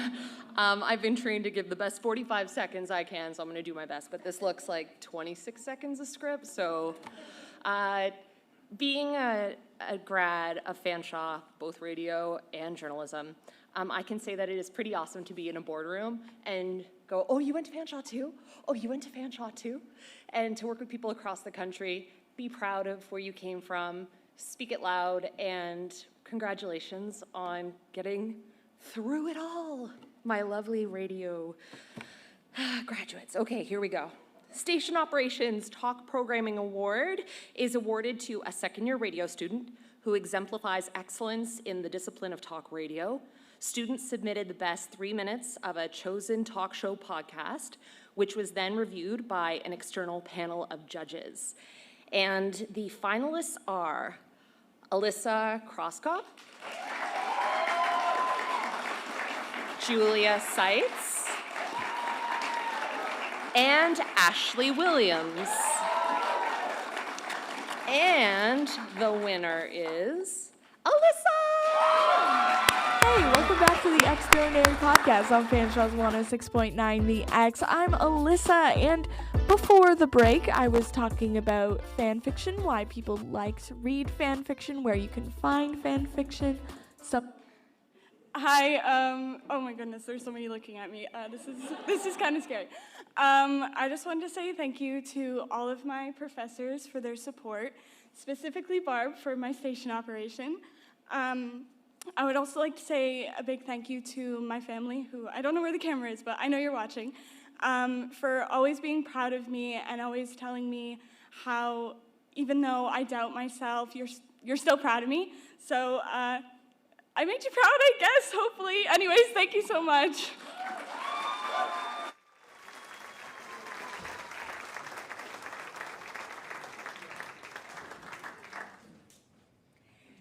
Now we have the Dana Lewis Frontline Award for Breaking News. This award recognizes a graduating student who has demonstrated strong news judgment and the ability to perform under breaking news conditions. Dana Lewis was one of the first students, believe it or not, who was enrolled in Fanshawe's broadcast journalism program nearly 50 years ago. His graduation kickstarted a career that included work as a CTV and an NBC anchor and many years as a war correspondent. He's the host of the Backstory with Dana Lewis podcast and a longtime sponsor of this award. Here to present the Frontline Award on Dana's behalf is a professor who brings breaking news experience to her teaching, including 16 years as a frontline reporter for London Free Press and the Multimedia Journalism Program coordinator, Jen O'Brien.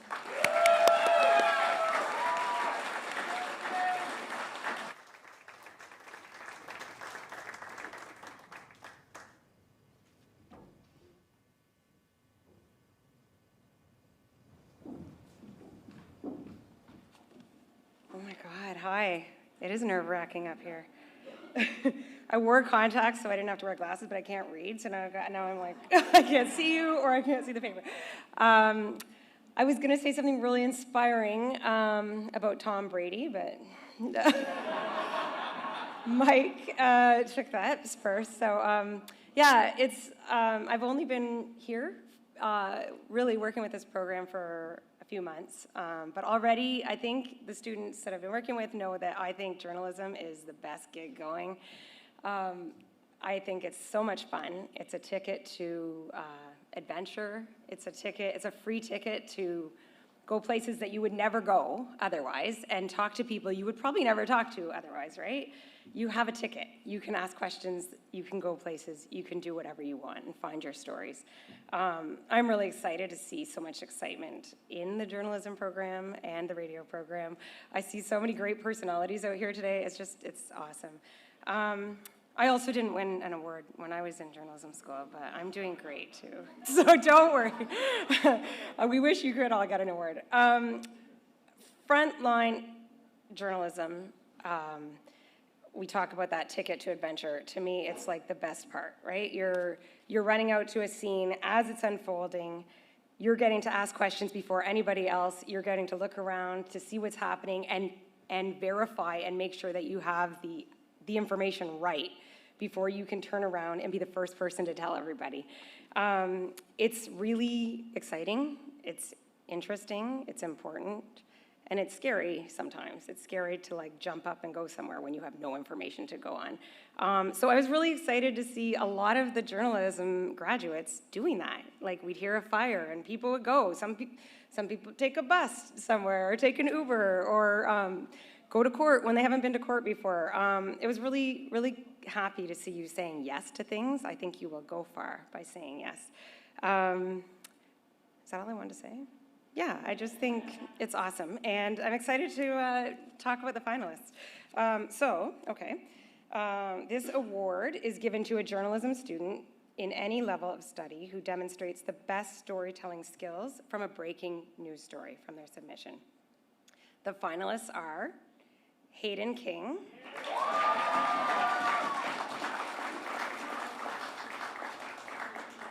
Emily Kim,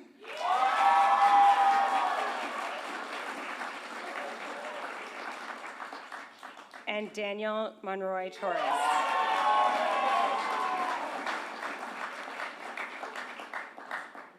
And the winner is, the recipient is, you're all winners. The recipient of the Dana Lewis Frontline Award is Daniel Monroy Torres. There's 4 people charged. The evidence that they found at Chesham Place, where they found materials to make explosives and firearms, it resulted in search warrants in Ottawa and Quebec. They found weapons in the other places as well.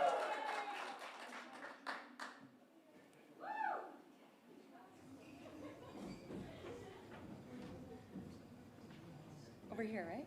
Yeah. Congratulations so much. First of all, there's too many people here. First of all, I want to say thanks to my parents and my brother, everybody that's here. I want to thank everybody, the Summer Boys, Pratik, Theodore, and Evan as well. You guys were very important. Everybody here is really important here in this program, and I don't know, for the college, I just want to say thank you and thank to God. And I just want to say one last thing. Always believe in yourself, and you'll touch the sky. Thank you so much.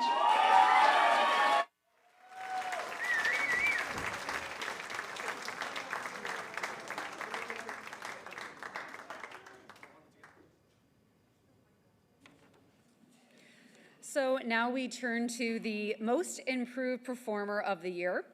This is sponsored by the London Consumers Association of Canada.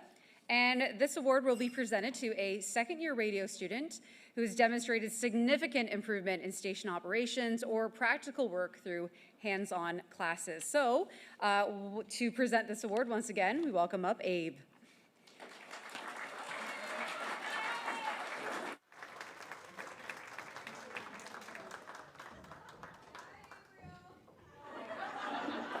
No folder, so you know it's going to be short.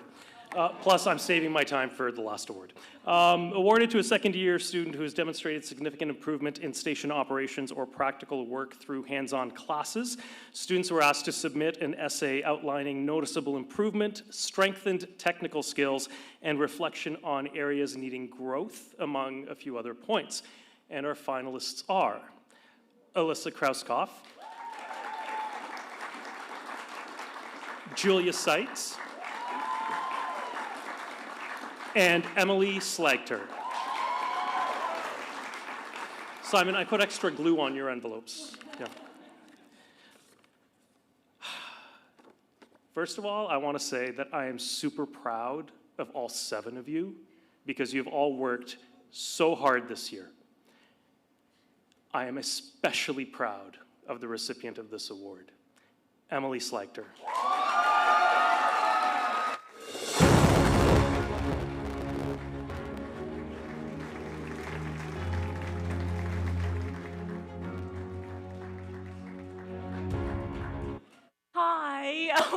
gosh. I want to thank the London Consumers Association for this award. Wow, I'm going to try not to cry. Oh my gosh. Being a performer has meant everything to me. And I did not know I wanted to get into radio until high school. And I worked so hard. And finding out I wanted to be an announcer and then a creative writer. And looking at all my marks and going, hey, if this was a bad mark, I'm going to try again, because this is what a performer does. I want to connect with the community, and I want to be the voice that wakes you up in the morning and that makes you feel like your friend on the other side. I was not expecting crying. I'm so sorry. I'm going to ruin my makeup. But I just want to thank everybody who supported me, my parents, all my professors, first and second year, for encouraging me to work hard in everything I've done, in all my station operations, in all my classes. And thank you, everybody, for supporting me, and to my parents. Thank you, everybody.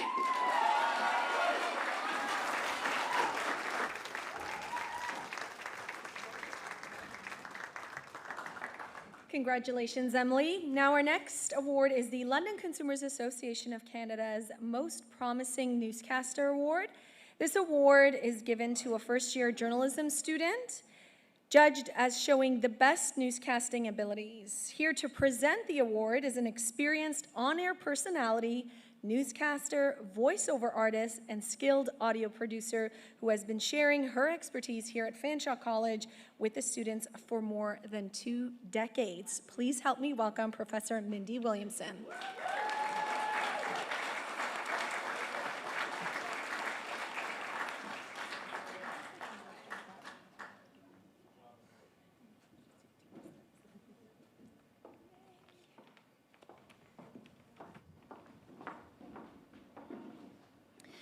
Hi, everybody. I wanted to say something heartfelt, and then Emily got up here, and I don't know that I can top that. But what I do want to say is that I'm super proud of you. I'm so excited for you all. And one of the things that, when I look back on my career over more than 2 decades, and when I started here at Fanshawe years ago, on that very first day of school, and I watched this with the first years where everybody's kind of looking at each other and nobody really knows each other.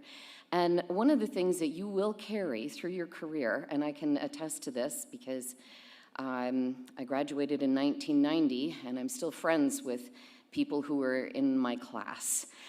So those relationships you're going to take with you for the rest of your lives, and it's really been lovely to watch these all blossom. So I'm wishing you all the best, and I'm super proud of everybody. Now, London Consumers Association of Canada Most Promising Newscaster Award, awarded to a first-year journalism student, judged as demonstrating the best newscasting abilities. The finalists are Liam Mahoney,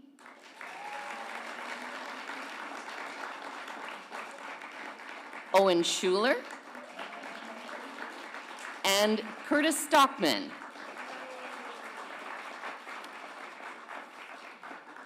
And the recipient of the London Consumers Association of Canada Most Promising Newscaster is Owen Schuler. CFRL News at 7 o'clock. Good evening, I'm Owen Schuler. Cold and sunny today, but expect temperatures to reach in the positives tomorrow. Right now, at Fanshawe College, it's minus 10 degrees. Air Canada has suspended flights to Cuba as Cuba's main airport warns it will run out of jet fuel. Yeah, there are a bunch of people up here. Want to keep this quick. I don't know where the camera is specifically, but I want to thank my parents. I don't know where I would be without them. So I want to thank them. I want to thank all the first-year students. Yep, round of applause. All the second-year students for helping us get through those newscasts. And, of course, all the professors for teaching us everything that we know now. Thank you, guys.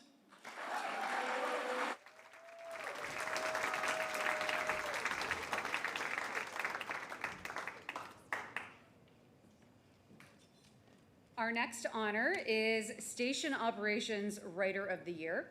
This is presented to a second-year radio student who demonstrates proficiency in writing skills, combined with leadership, a good attitude, and willingness to take on new challenges. So we welcome back to the stage, once again, Professor Abe.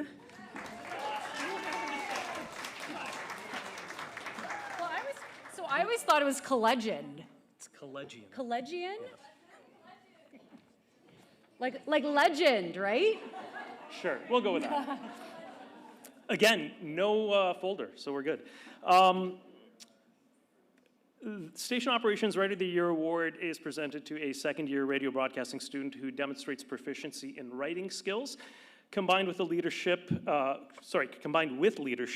a willingness to take on new challenges, and displays a good attitude. Essentially, this is the person that writes the commercials that you hear in audio form on the radio, and along other audio items as well. We had a small but mighty writing team this year. Yeah, we did. And I'm happy to say that our finalists are Alyssa Krauskopf, Cam McLaren, and Julia Seitz. Remember that piece of audio we heard earlier about the Producer of the Year award that was people singing? Well, it gives me great pleasure to announce that the recipient of this award wrote that piece, Alyssa Krauskopf. I love radio. It helps me have sweet dreams. I listen to it during my 9 to 5. The music makes me want to dance with somebody or groove tonight. Oh no, you cut it off. It's my favorite one. I love radio. It helps me have sweet dreams. I listen to it during my 9 to 5. The music makes me want to dance with somebody or groove tonight. Sometimes the songs make me want to turn up the speakers and pump up the jam. Radio will always be with you, through the good and the bad. We won't let video kill the radio star. Happy World Radio Day from Fanshaw's 106.9 The X. That was fantastic. The audio team, thank you for playing that again. That was really awesome. It means everything that I won this award because I came into the program thinking I wanted to be an on-air personality, and I still do, but I also have grown passionate about writing commercials, and it has been such an honor to write commercials for our producers, and then I get to hear it right in front of me twice or 3 times, and yeah, it just means a lot to me that my writing will eventually, hopefully, go to many audiences wherever I end up. So thank you so much, especially to Abe for teaching me, because every time I wrote a commercial, sometimes it would get sent back to me over and over with his critique. And I was like, oh my goodness, like this, why am I getting it back? But getting it back just made me a better writer, and I guess also earned me this award. So thank you so much, and yeah, thank you.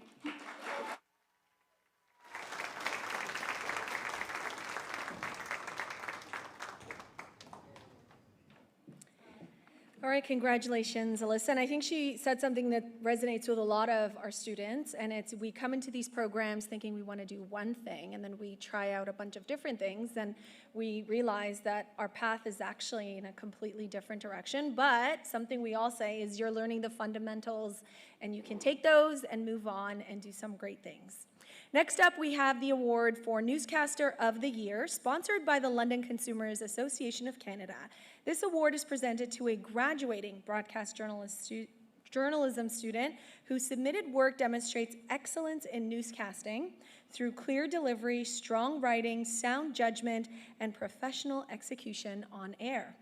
Here to present the award is a professor with more than 30 years of broadcast experience, first as a reporter, anchor, assignment editor, and producer, and then for many years leading news teams to deliver nightly newscasts to screens across southwestern Ontario.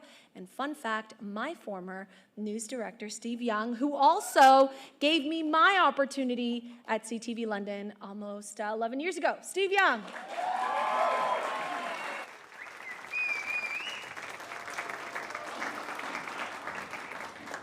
It is great to be here, and this is actually really bittersweet for me. I know Rita just said I've been in the industry 30 years. Well, it's actually been 40. I graduated 40 years ago from this very same program. And Bob Collins was the head of that program at that time. And I didn't realize until I started evaluating everybody's work, I was channeling my inner Bob Collins. So when you're wondering, why is he ripping my script apart, like line by line, and then he starts on the video,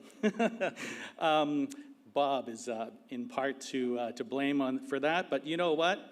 And Anne-Marie can attest to this as well, because she was in my class. We graduated together way back when.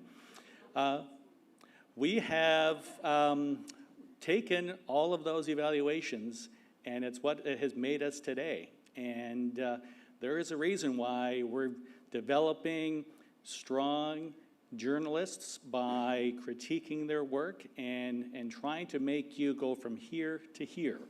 And for me, it is an absolute privilege to be back here and in this role, the same program that I graduated from way back when.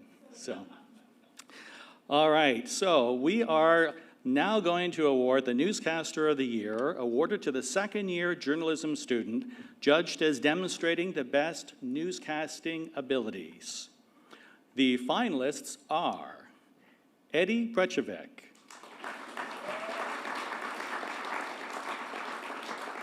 Logan Libiak,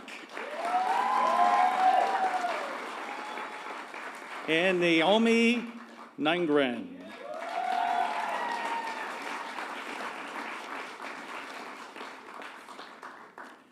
The recipient of the London Consumers Association of Canada Newscaster of the Year is Naomi. Good afternoon, I'm Naomi Youngren. Bitterly cold conditions continue tonight with a wind chill of -35. Right now in London, it's -12. A year-long London-based investigation into an alleged trafficking of illegal firearms and drugs has ended. At a local conference this morning, police identified multiple criminal networks that are allegedly able to source the contraband. Some of the items seized include 31 crime guns. Okay, it ended. I'm not good at making speeches, so I'll just say thank you to all my professors for teaching me and being great mentors to me. Thank you to the London Consumers Association for this award, and thank you to anyone who supported me along the way, and all the second and first year journalism students for being such great mentors as well and helping me get along my way. So thank you.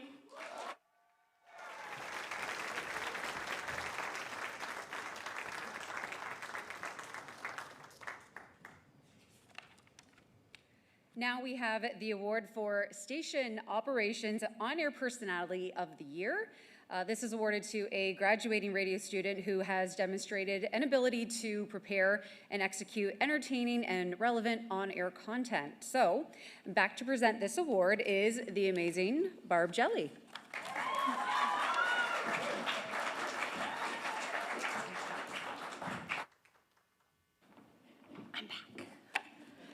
But I'll be short and sweet this time. Station Operations On-Air Personality of the Year is presented to a second-year radio broadcasting student demonstrating consistent on-air performance skills by preparing and executing entertaining and relevant on-air content as judged by small, medium, and large market program directors. I won this award.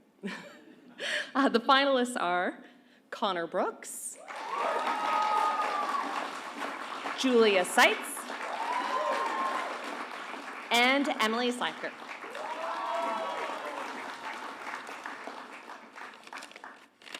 Come on, Abe. And the recipient of the Station Operations On-Air Personality of the Year is Connor Brooks. It's Connor here, and I recently learned that my classmate Alyssa doesn't use the shift key. She uses caps lock, like every single time. And instead of holding shift like a functioning member of society, she toggles caps lock on, types a letter, and then toggles it off. Over and over and over again. What can I say? I love going on the X. It is the greatest thing that I've ever got to do at the school. And yeah, I just love radio. Thank you.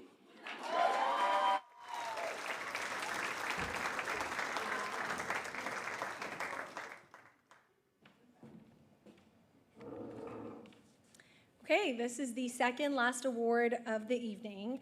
And as we close the night, just 2 more awards, so bear with us. This is a big one. The final journalism award for the night is the Bob Collins Journalist of the Year Award. This is awarded to the second-year broadcast journalism student judged as having demonstrated the most commitment to excellence throughout the year.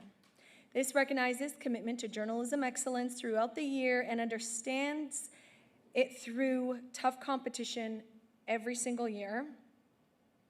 That's not how that's supposed to read. I'm getting tired. It's almost my bedtime. Let's do that again.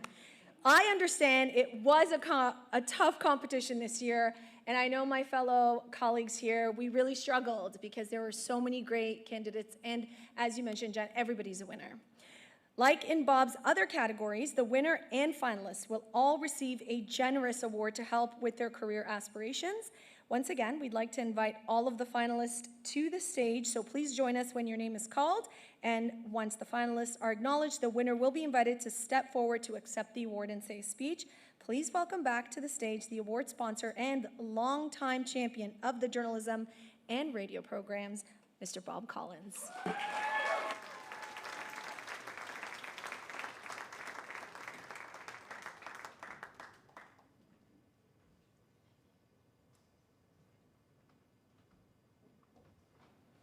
Who's tired?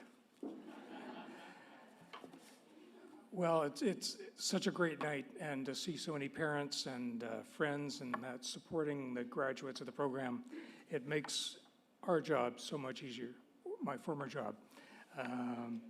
And to hear from Steve and some of those tales from back in Anne Marie's day, and to see the enthusiasm of the students. There's a fire? Where? Let's go. And somebody at the bar said, now you just call an Uber and they take you to the fire. Where before we got there. But thank you for the parents especially, and those that are supporting the students tonight, because it makes our job so much easier to know there are committed students that want to learn about this crazy, sometimes off business. And we're going through some troubled times, but I know that the days will return when we chase stories and end up with these types of awards. It's okay, he just can't find the washroom. So, Abe, hopefully I don't confuse things here again. But there are 3 finalists, and we would ask the finalists also to come to the stage. Presented to the second-year journalism student judged by students and faculty as having demonstrated the most commitment to excellence throughout the year. The award consists of a cash scholarship for the recipient and for both of the finalists. The finalists are Eddie Brekovic,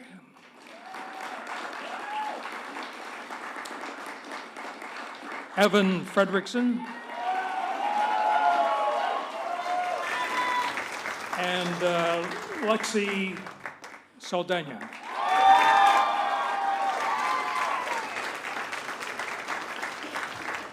They're joining me on the stage.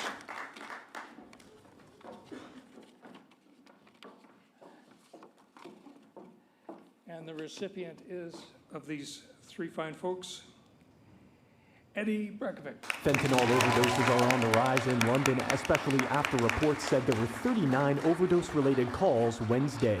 Medical Officer of Health at the Middlesex London Health Unit, Alex Summers, applauded the community response in this dire situation.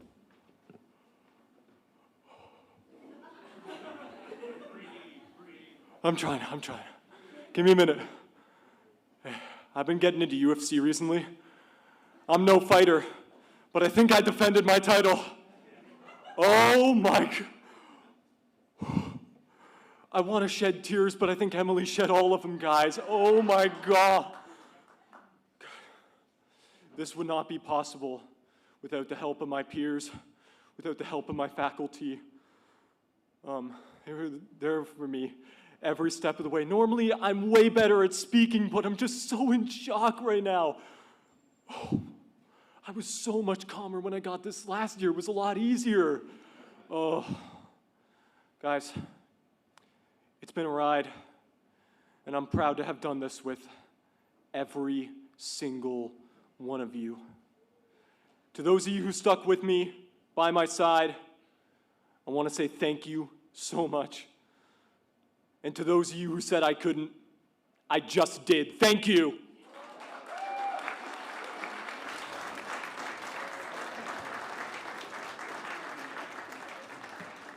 I didn't win it, but I was given the chance to say something, so I'm going to take it.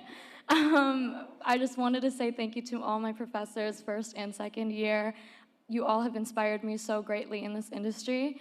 I actually wanted to be a fashion designer, and that didn't work out very well. And then I came in here because I was like, well, I'm okay at writing, so. But I didn't expect to fall in love with it, and I did. So thank you so much to all my professors. My friends that I've made, I know that you guys will probably be at my wedding. I love all of you so, so much, and I'm so excited to see where, life will take you, and I'm so proud of all of us for getting through this year.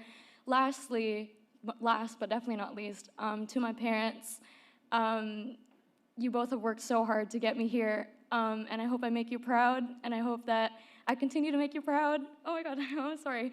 And yeah, I hope you know that we didn't immigrate for nothing, so thank you so much for everything.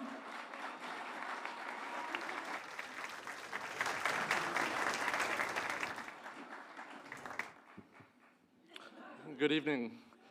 I'm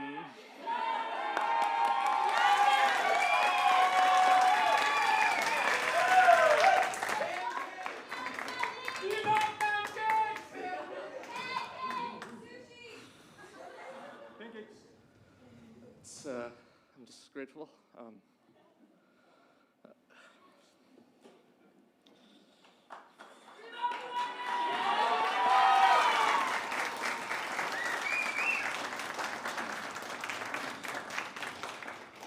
just want to thank my parents. Love you both so much. I didn't expect to be up here this evening, but I just want to thank my grandparents as well, who unfortunately aren't here anymore, but they invested in me so I could be here today, and I want to thank God so much. God bless you all. Thank you.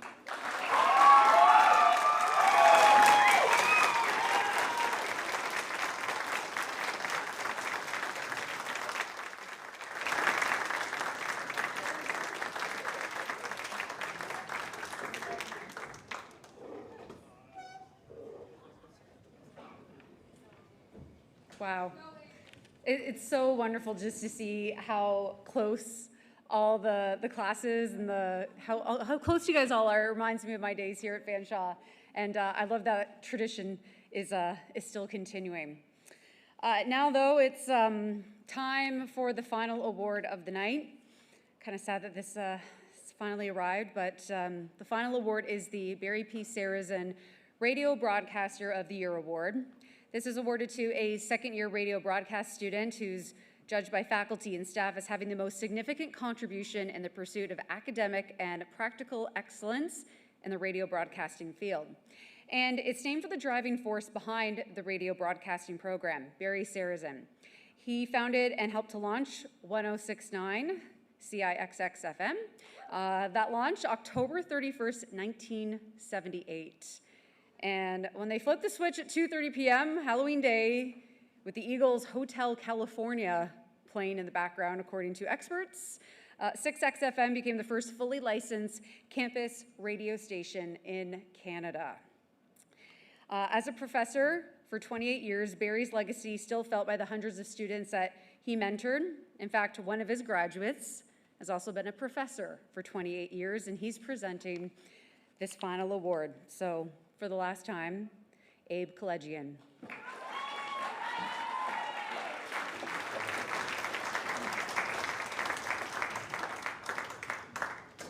Gina, I may need your tissues in a minute. Why are you crying?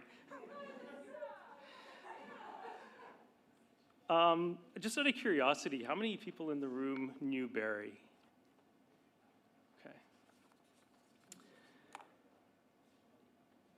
I want to take a quick moment before I get into Barry and this award, and I want to say congratulations, not just to our award recipients this evening, but also to the finalists and to all of the rest of the students.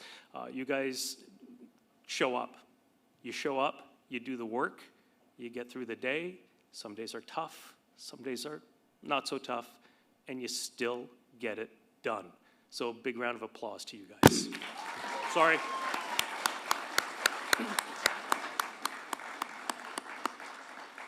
So for those of you who are not familiar with Barry, he was a professor in the radio program for 28 years.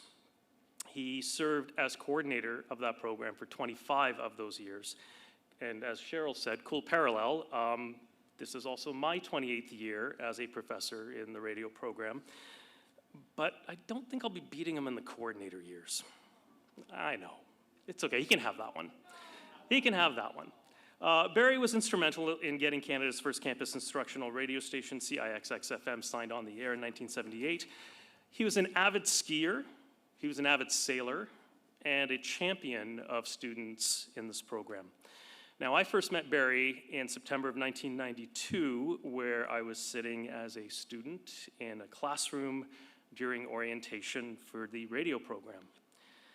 Little did I know that that man in front of that class was going to be so much more to me than a professor or a coordinator. Upon my graduation in 1994, Barry became a very dear friend and mentor to me. He was also there for me to bounce ideas off of, to always tell it like it is, even when I didn't really want to hear it like it was. Now you know where I get it from, right? Okay. The thing with Barry, though, is that you always knew where you stood. In fact, it was Barry who encouraged me to join the faculty at Fanshawe, for which I'm eternally grateful. In 1999, Barry was diagnosed with prostate cancer, and he passed away in November of 2005. In his last few years, we spent time visiting, cooking, playing chess together, and he always lost. It's true story. I like my rooks. That's all I'm gonna say. Who plays chess? Nice. Good to see the number of people playing chess. It's a great game. Every now and again, I would also find myself roped into some shenaniganery, which involved fooling a few of his friends with some official-looking letters that he would send them, advising them that they'd won a competition that was sponsored by the Gulf Coast Shrimp Marketing Bureau, where one of the directors was Dr. Baxter Collegian, my beagle at the time. Barry was great. So tonight it is my absolute honor and privilege to present this award in Barry's memory and his legacy. So, our finalists are Alyssa Krauskoff,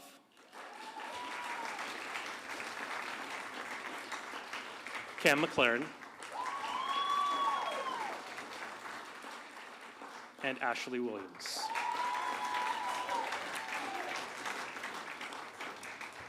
The recipient of the Barry Sarazen Radio Broadcaster of the Year Award is also the recipient of the Most Promising Broadcaster Award from last year, Ashley Williams.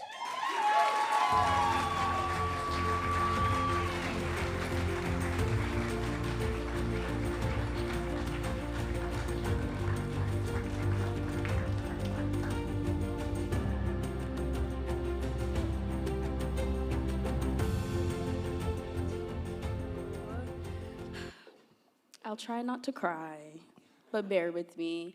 I'm super glad to win this award, and thank you to Barry P. Sarazen. His legacy obviously lives on through everybody here, and I'm super glad that I'm part of this program. Like, I've made some questionable decisions, but this is honestly the best one. Moving from BC, I do not regret it, and thank you to all of our professors, including Abe, guys. He's the best, is he not?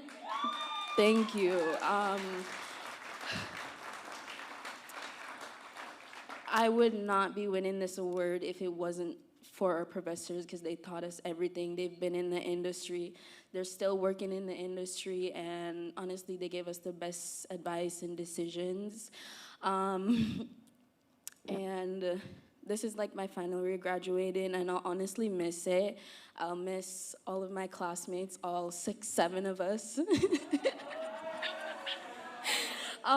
Thank you for like making me laugh, Cam and Julia and Alyssa, Emily, Ben, Connor, even when we were all stressing. But I really enjoyed it, and we'll keep in touch, don't worry. But thank you so much, and I don't know, this is so bittersweet, and I'm really trying hard not to cry with the one tear's rolling down, but yeah, this is it, guys. But I know I got this award, but honestly, it's for all of us, because we've all grown throughout the program. We really, really have, and I'm glad I could be the calm for everybody that was like stressing out. So thank you once again.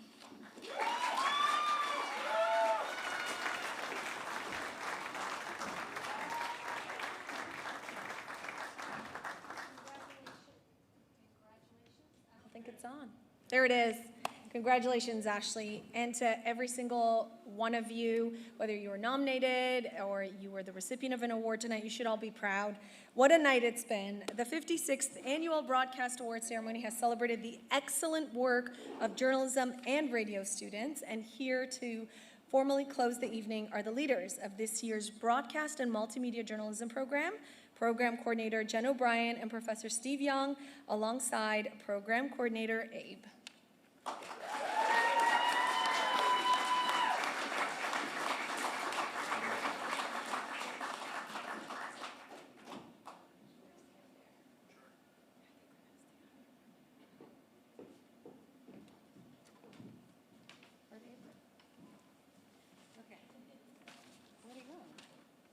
Behind the thing. Okay, he's gonna stay back there.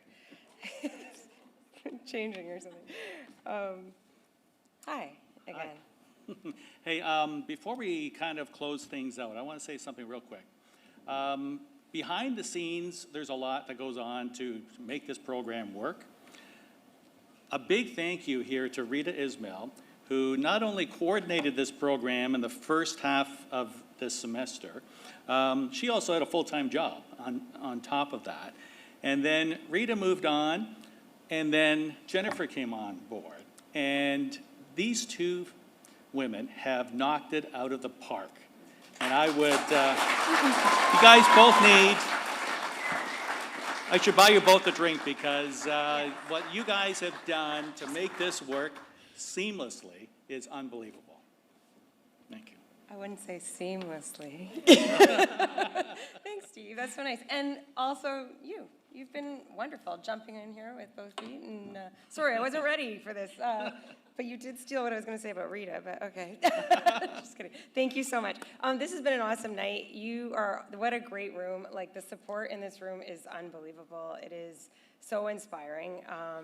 The students and your families and your friends, this is amazing. I mean, I shouldn't be surprised. You're all just awesome. I love it. I just want to say, earlier I had, talked about like how I think journalism is such a ticket, right? A ticket. And even your education that you've gotten here in both programs is really a ticket. And something special about this room tonight is it's filled with people who have also had that ticket and know its value and have taken advantage of it and have cherished it and clearly think so much of it that they want to pass this on to you.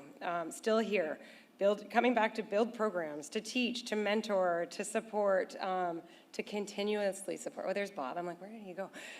Continue to support the next generation of journalists and radio students. So yeah, I thank all of you. We will get to some more thank yous, but I wanted to say too that that we're getting feedback already from internships, like the tech skills that you guys have, that you've learned in these programs is amazing, like top of the line, better than what they've seen anywhere. We're hearing that from a lot of internship supervisors. God, hardest worker, more skilled than anyone I've ever had, It's great.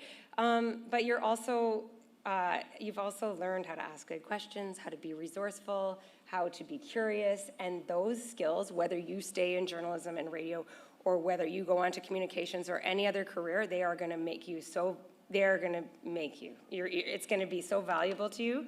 So keep them, keep working on them, and you'll be dining out on this education for the rest of your lives. You'll be remembering it for the rest of your lives. Thank you again.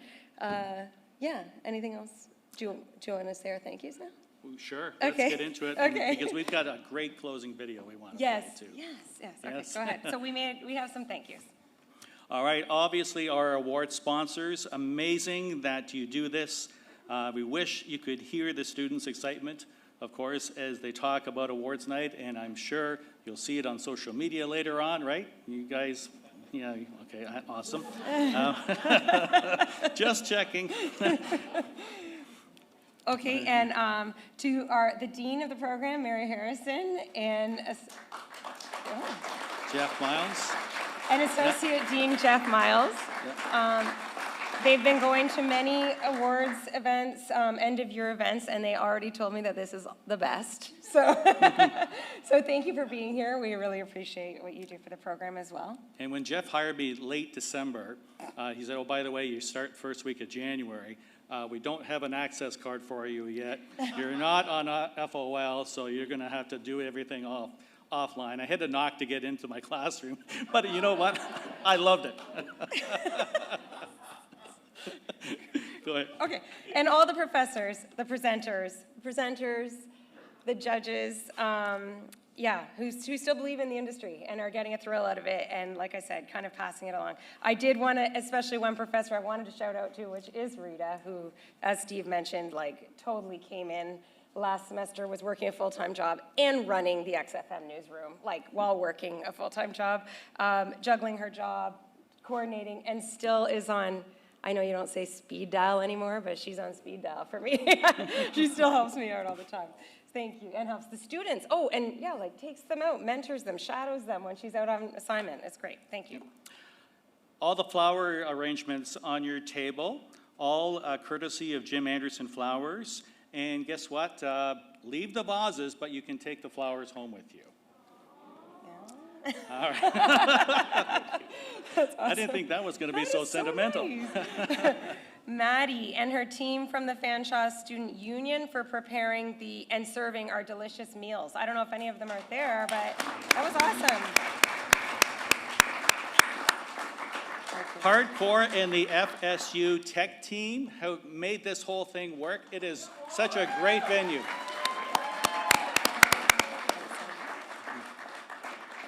Janice Robinson and Fanshawe TV students, of course, for live streaming this event tonight. And photography student William Sturrett, who is taking the photos you will all have on your walls and mantles for the rest of your lives, probably.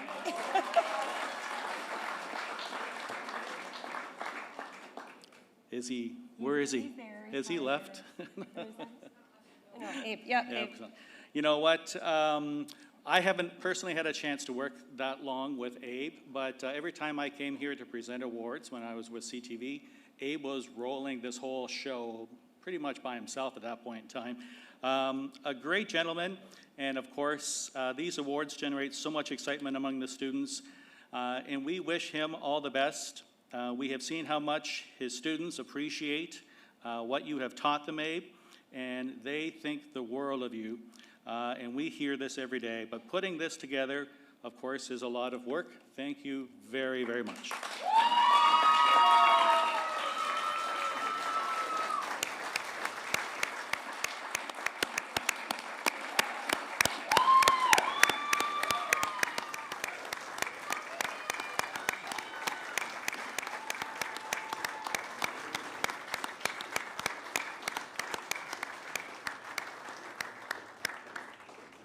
We should have put him at the end. Sorry, we have a couple more.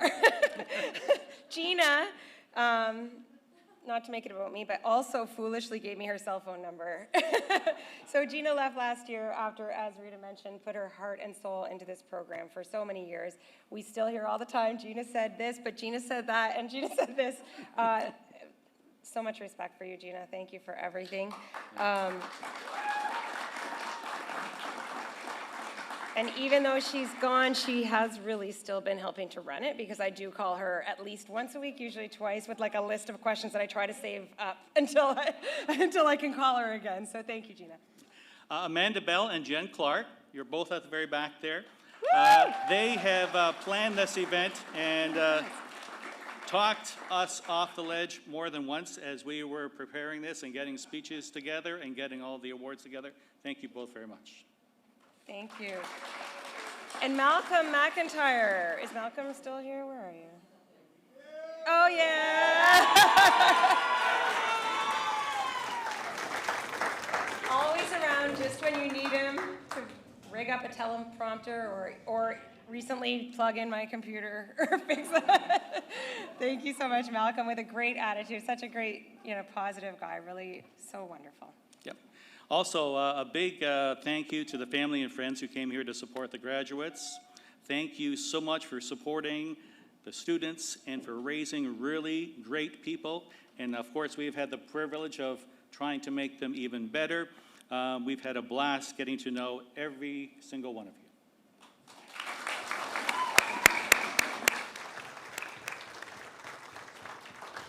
And finally, to the students, obviously, thank you. You should all be very, very proud of yourselves, every one of you. I would love you to stand up and take a bow. Stand up. Honestly, take a bow. You guys are awesome. Thank you. Every one of you. Thank you for saying yes when we asked you to try new things, to learn new things, and for making us so happy and giving us a sense of purpose. I think all of us, really, and fun. There's many people are here to support you because you deserve it. Don't forget that. And finally, yes. I said finally, but now one more finally, I swear. Rita and Cheryl, our amazing hosts. Thank you for making this night so special.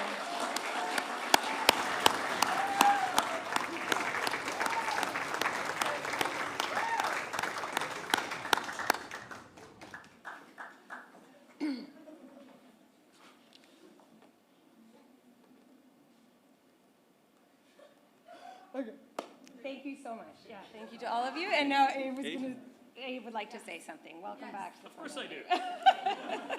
Sorry. Thank you. If you'll indulge me for a few minutes.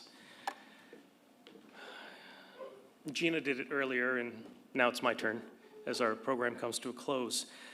Let's not make any mistakes about this. Tonight is certainly about you, the students. Your talent, your work, your voices that have developed during your time here.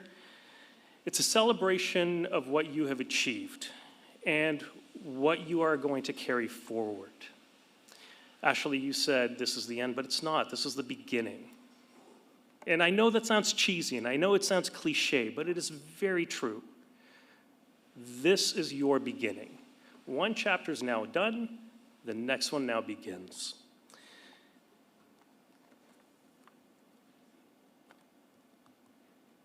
As you all know, it is the final year of the Broadcast Radio and Media Production program at Fanshawe College. And while that gives this evening a bit of a different weight, it also gives us a chance to reflect on what this program has truly been.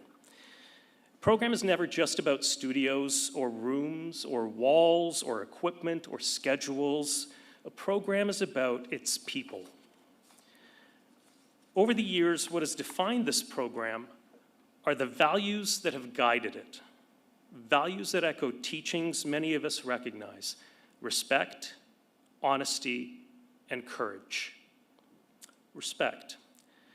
Learning to listen carefully, to honor the stories you're trusted to tell, and to understand the responsibility that comes with a microphone.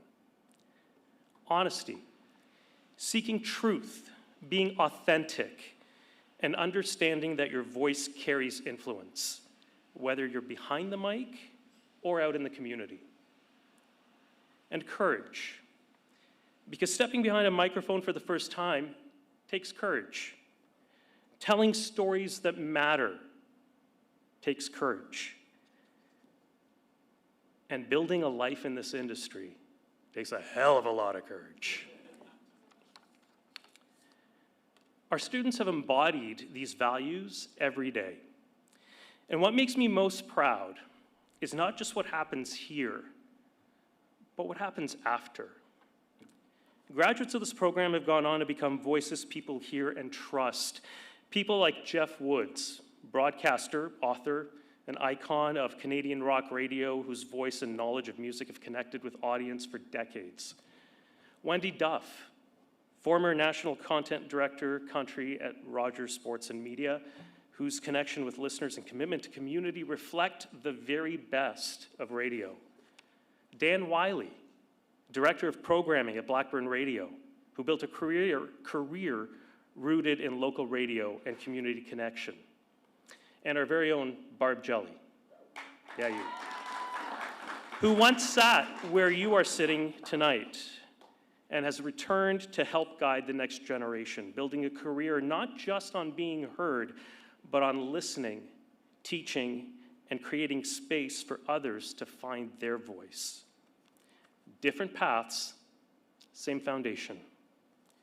That foundation was built by people, by faculty and staff who believed in this program and in its students. People like Ray Wilmot, Barry Sarrazin, Brian Nuttall, who does send his regrets because he had an emergency and he couldn't make it tonight, and many others who gave their time, their knowledge, and their passion to shaping generations of broadcasters. Their impact reaches far beyond these walls. I've had the privilege of being part of this incredible legacy for 28 years and serving as coordinator for 14. And what stays with me most isn't any single moment, it's the transformation. Watching students arrive uncertain, nervous, a little scared, leave with confidence, purpose, and voice. And I'll be honest, there have been moments, especially in this final year of the program, where getting through the day hasn't always been easy.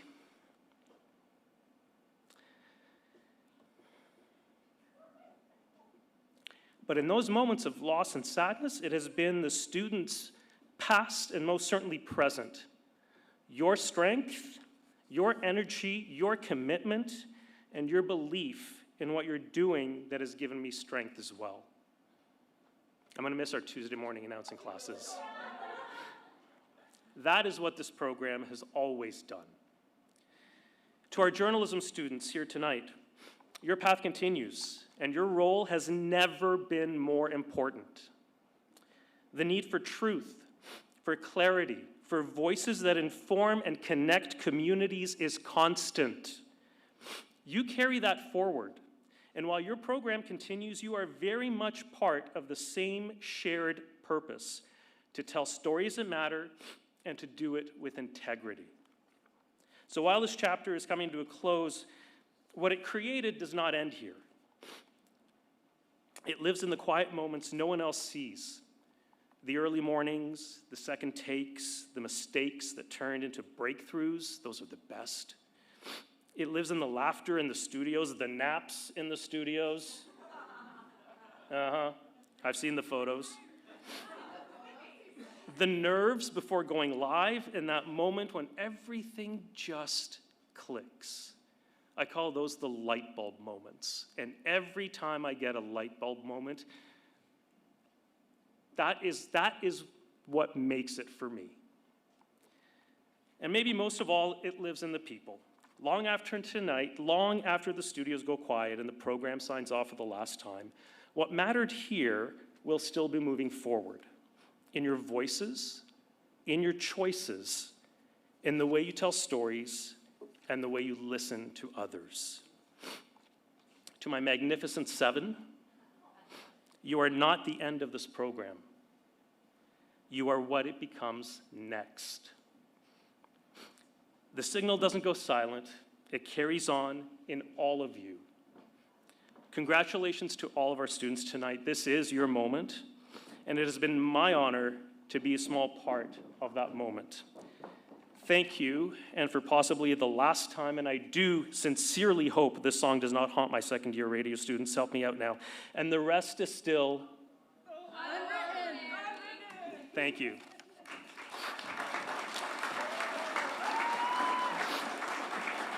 I need a Kleenex. That was so Group hug.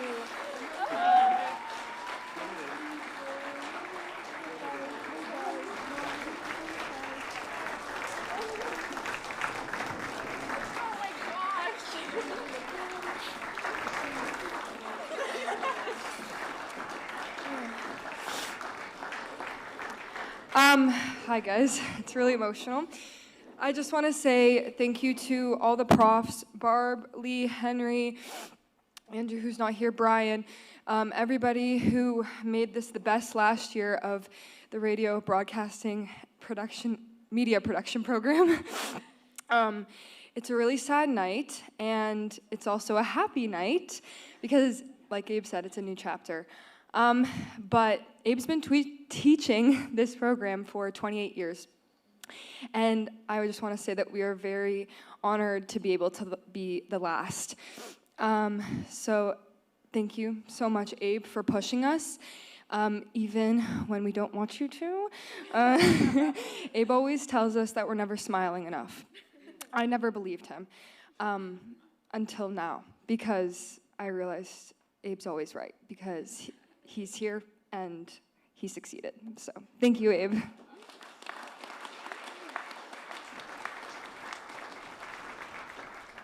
I second the thank you, and us Magnificent Seven have put together a little bit of audio. I do apologize for the production. I put it together in 20 minutes. But you, right. I promise I learned a lot from you forcing me to take production. But and thank you to everyone who recorded or submitted an audio to us.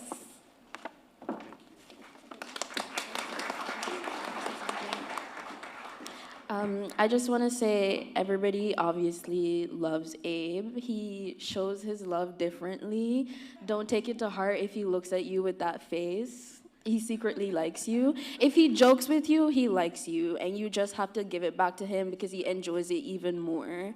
So thank you, Abe, for truly everything that you've done. Obviously, this night wouldn't have happened without you either. You've done quite a lot for this, so thank you for that. And I hope we can also cook and play chess in the future, right? Yeah. Thank you. Okay, I'm better at chess though, so we'll see. Challenge accepted. And I hope to see you in the future. We will see each other in the future. It's not a hope. So shout out to all of our teachers. Barbie, thank you for listening to my podcast. And thank you to Lee, Henry, John, Brian, who's obviously not here. They all did so much for this program. And, you know, it's glad to be like the last graduating class to like experience what everybody's experienced throughout the years. And everybody who obviously sent an audio for Abe cares about the program and cares about Abe as well. So thank you.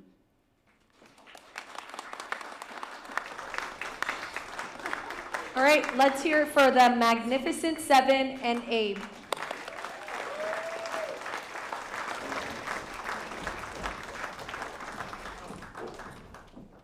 What a bit of an emotional night, right? But lots of celebrations, some incredible achievements. I just want to acknowledge one person, and I don't ever want to play favorites. So this isn't a favorite. This is an example of somebody who came to me in September and was like, what is happening? I don't think I can do this. This is a lot. And this person is not from here. She traveled a long way to be here. And I get emotional when I talk about her because I can relate when you go to a new country and you try to start a new life and how difficult that might be, and language is a barrier. And she showed up every single day at 8 a.m. when she didn't need to be there. She wasn't in that rotation. She showed up and stayed late, and she did stories that were so impactful. Every time she delivered a story during the 6-week reporter rotation, she gave it 110%. And I singled this person out because she didn't think she could do it, and she's done it. Emily, stand up. You should be so proud of yourself. So significant. Emily is from Korea.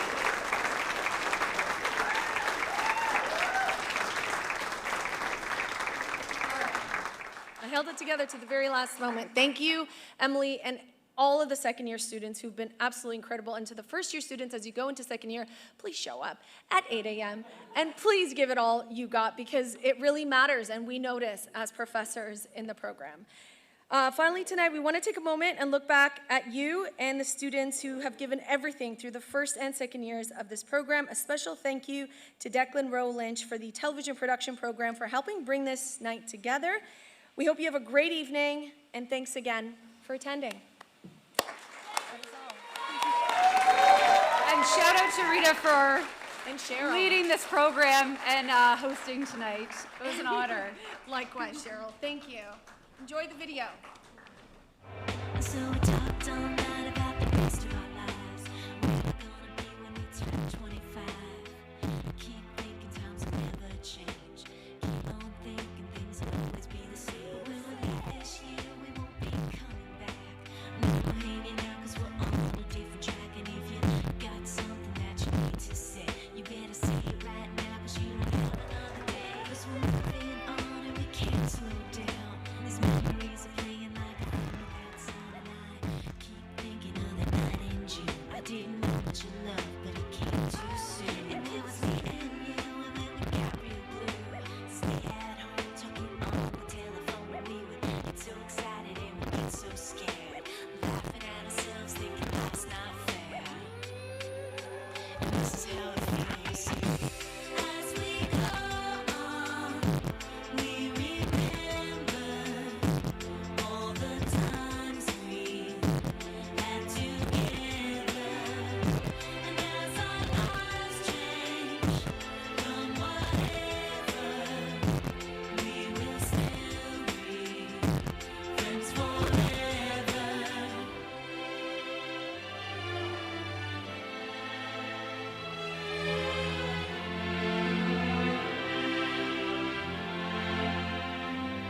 So if we get the big jobs and we make the big money, when we look back now, will our jokes still be funny? We will still remember everything we learned in school. Still trying to break every single rule. We'll never bring you by, we be the stockbroker man. Can ever find a job that won't interfere with pretend. I keep thinking that it's not goodbye. Keep on thinking it's our time to fly. And this is how it feels. As we go on, we remember all the times we had together. And as our lives change from whatever, we will still be friends forever.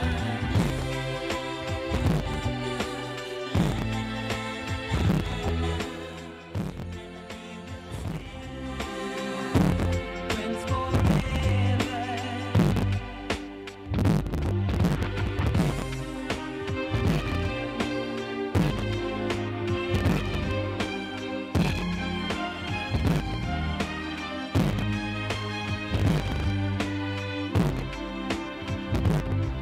Will we think about tomorrow like we think about now? Can we survive it out there? Can we make it somehow?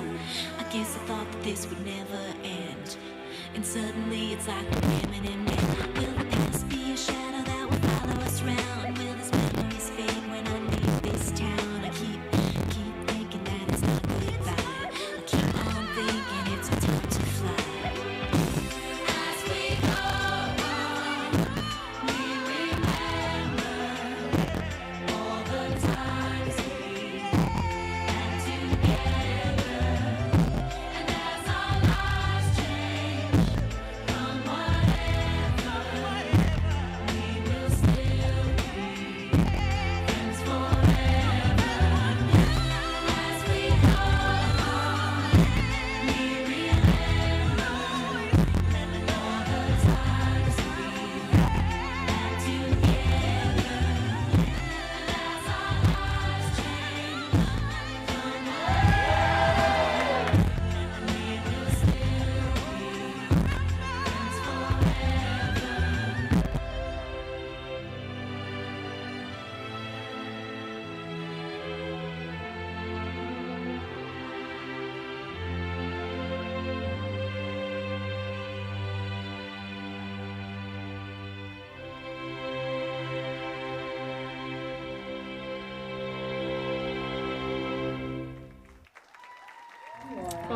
Naomi.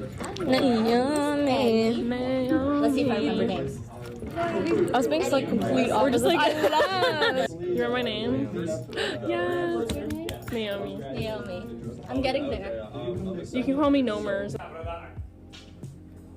cannot touch something with a stick because I come from a 6, 7, 8. The weird thing about voice work is, he goes, no.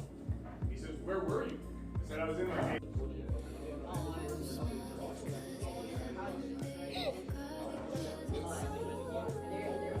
I'm only 5 minutes away. I'm still 10 minutes late. Like, how crazy is that? You know what? Your outfit eats though. Thank you. Thank you. Commercial is a minute. It's a video. Oh. It's not tomorrow. But you need 4 things. So if you are getting comments from me on written things, talking, okay? And then there is someone else. And at 106.9thex.com. Yay! You did great. Thanks, guys.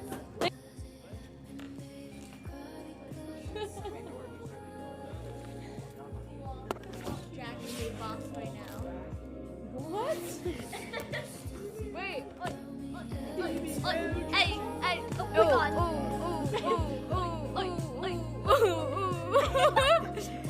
There's those two over there not They're joining. so tired. Hey.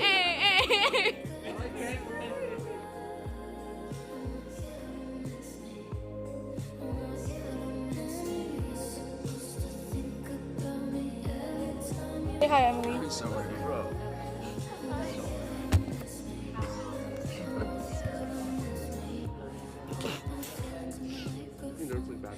Yes. And doing also. Yeah. Whoa. Hello, vlog. Hello. Hello. We have to say to the people. Today, what are we doing today? We're locking in. Working on this podcast.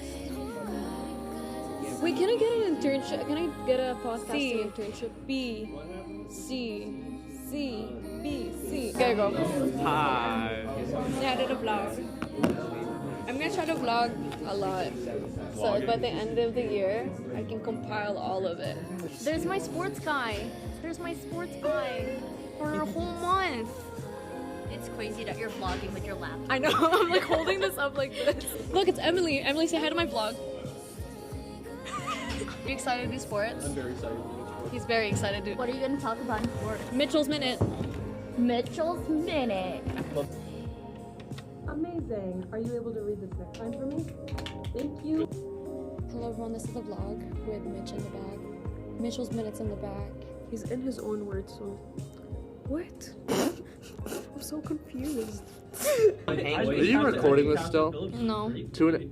Thank you. I like 2.5 minutes of us just blabbing.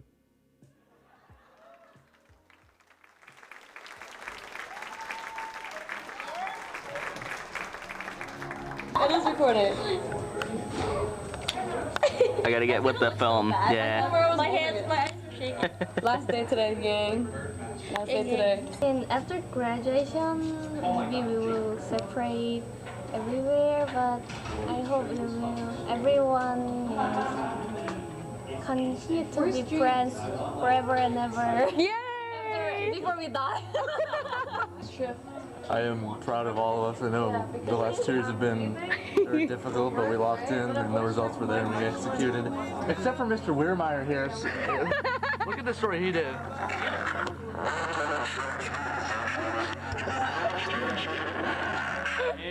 So don't be like him, but everybody else. I love you so much. I hope that when you see this, like in 20 years, we'll still be friends and stuff. And yeah, I'm pretty sure you're really good. I know. Aw, thank you, buddy. How, do you have a message for your future self? My future self. I hope we're grinding, and I don't know. I hope we're rich by that time. Period. Yeah. Period. Live life, have fun, do what you want to do. Period. Don't let others try to sway you a different way. Period. You're interested in doing one thing, follow that path. Period. You are better than you know you are. You just have to unlock that potential. Believe in yourself and eventually you're gonna get to where you wanna go. Clock it. Everyone say clock it, clock it, clock it. I hope that you're rich in life, not just money. Hey! Let go of my claim on you. It's a free world. You look down on where you came from sometimes, but you'll have this place to call home always.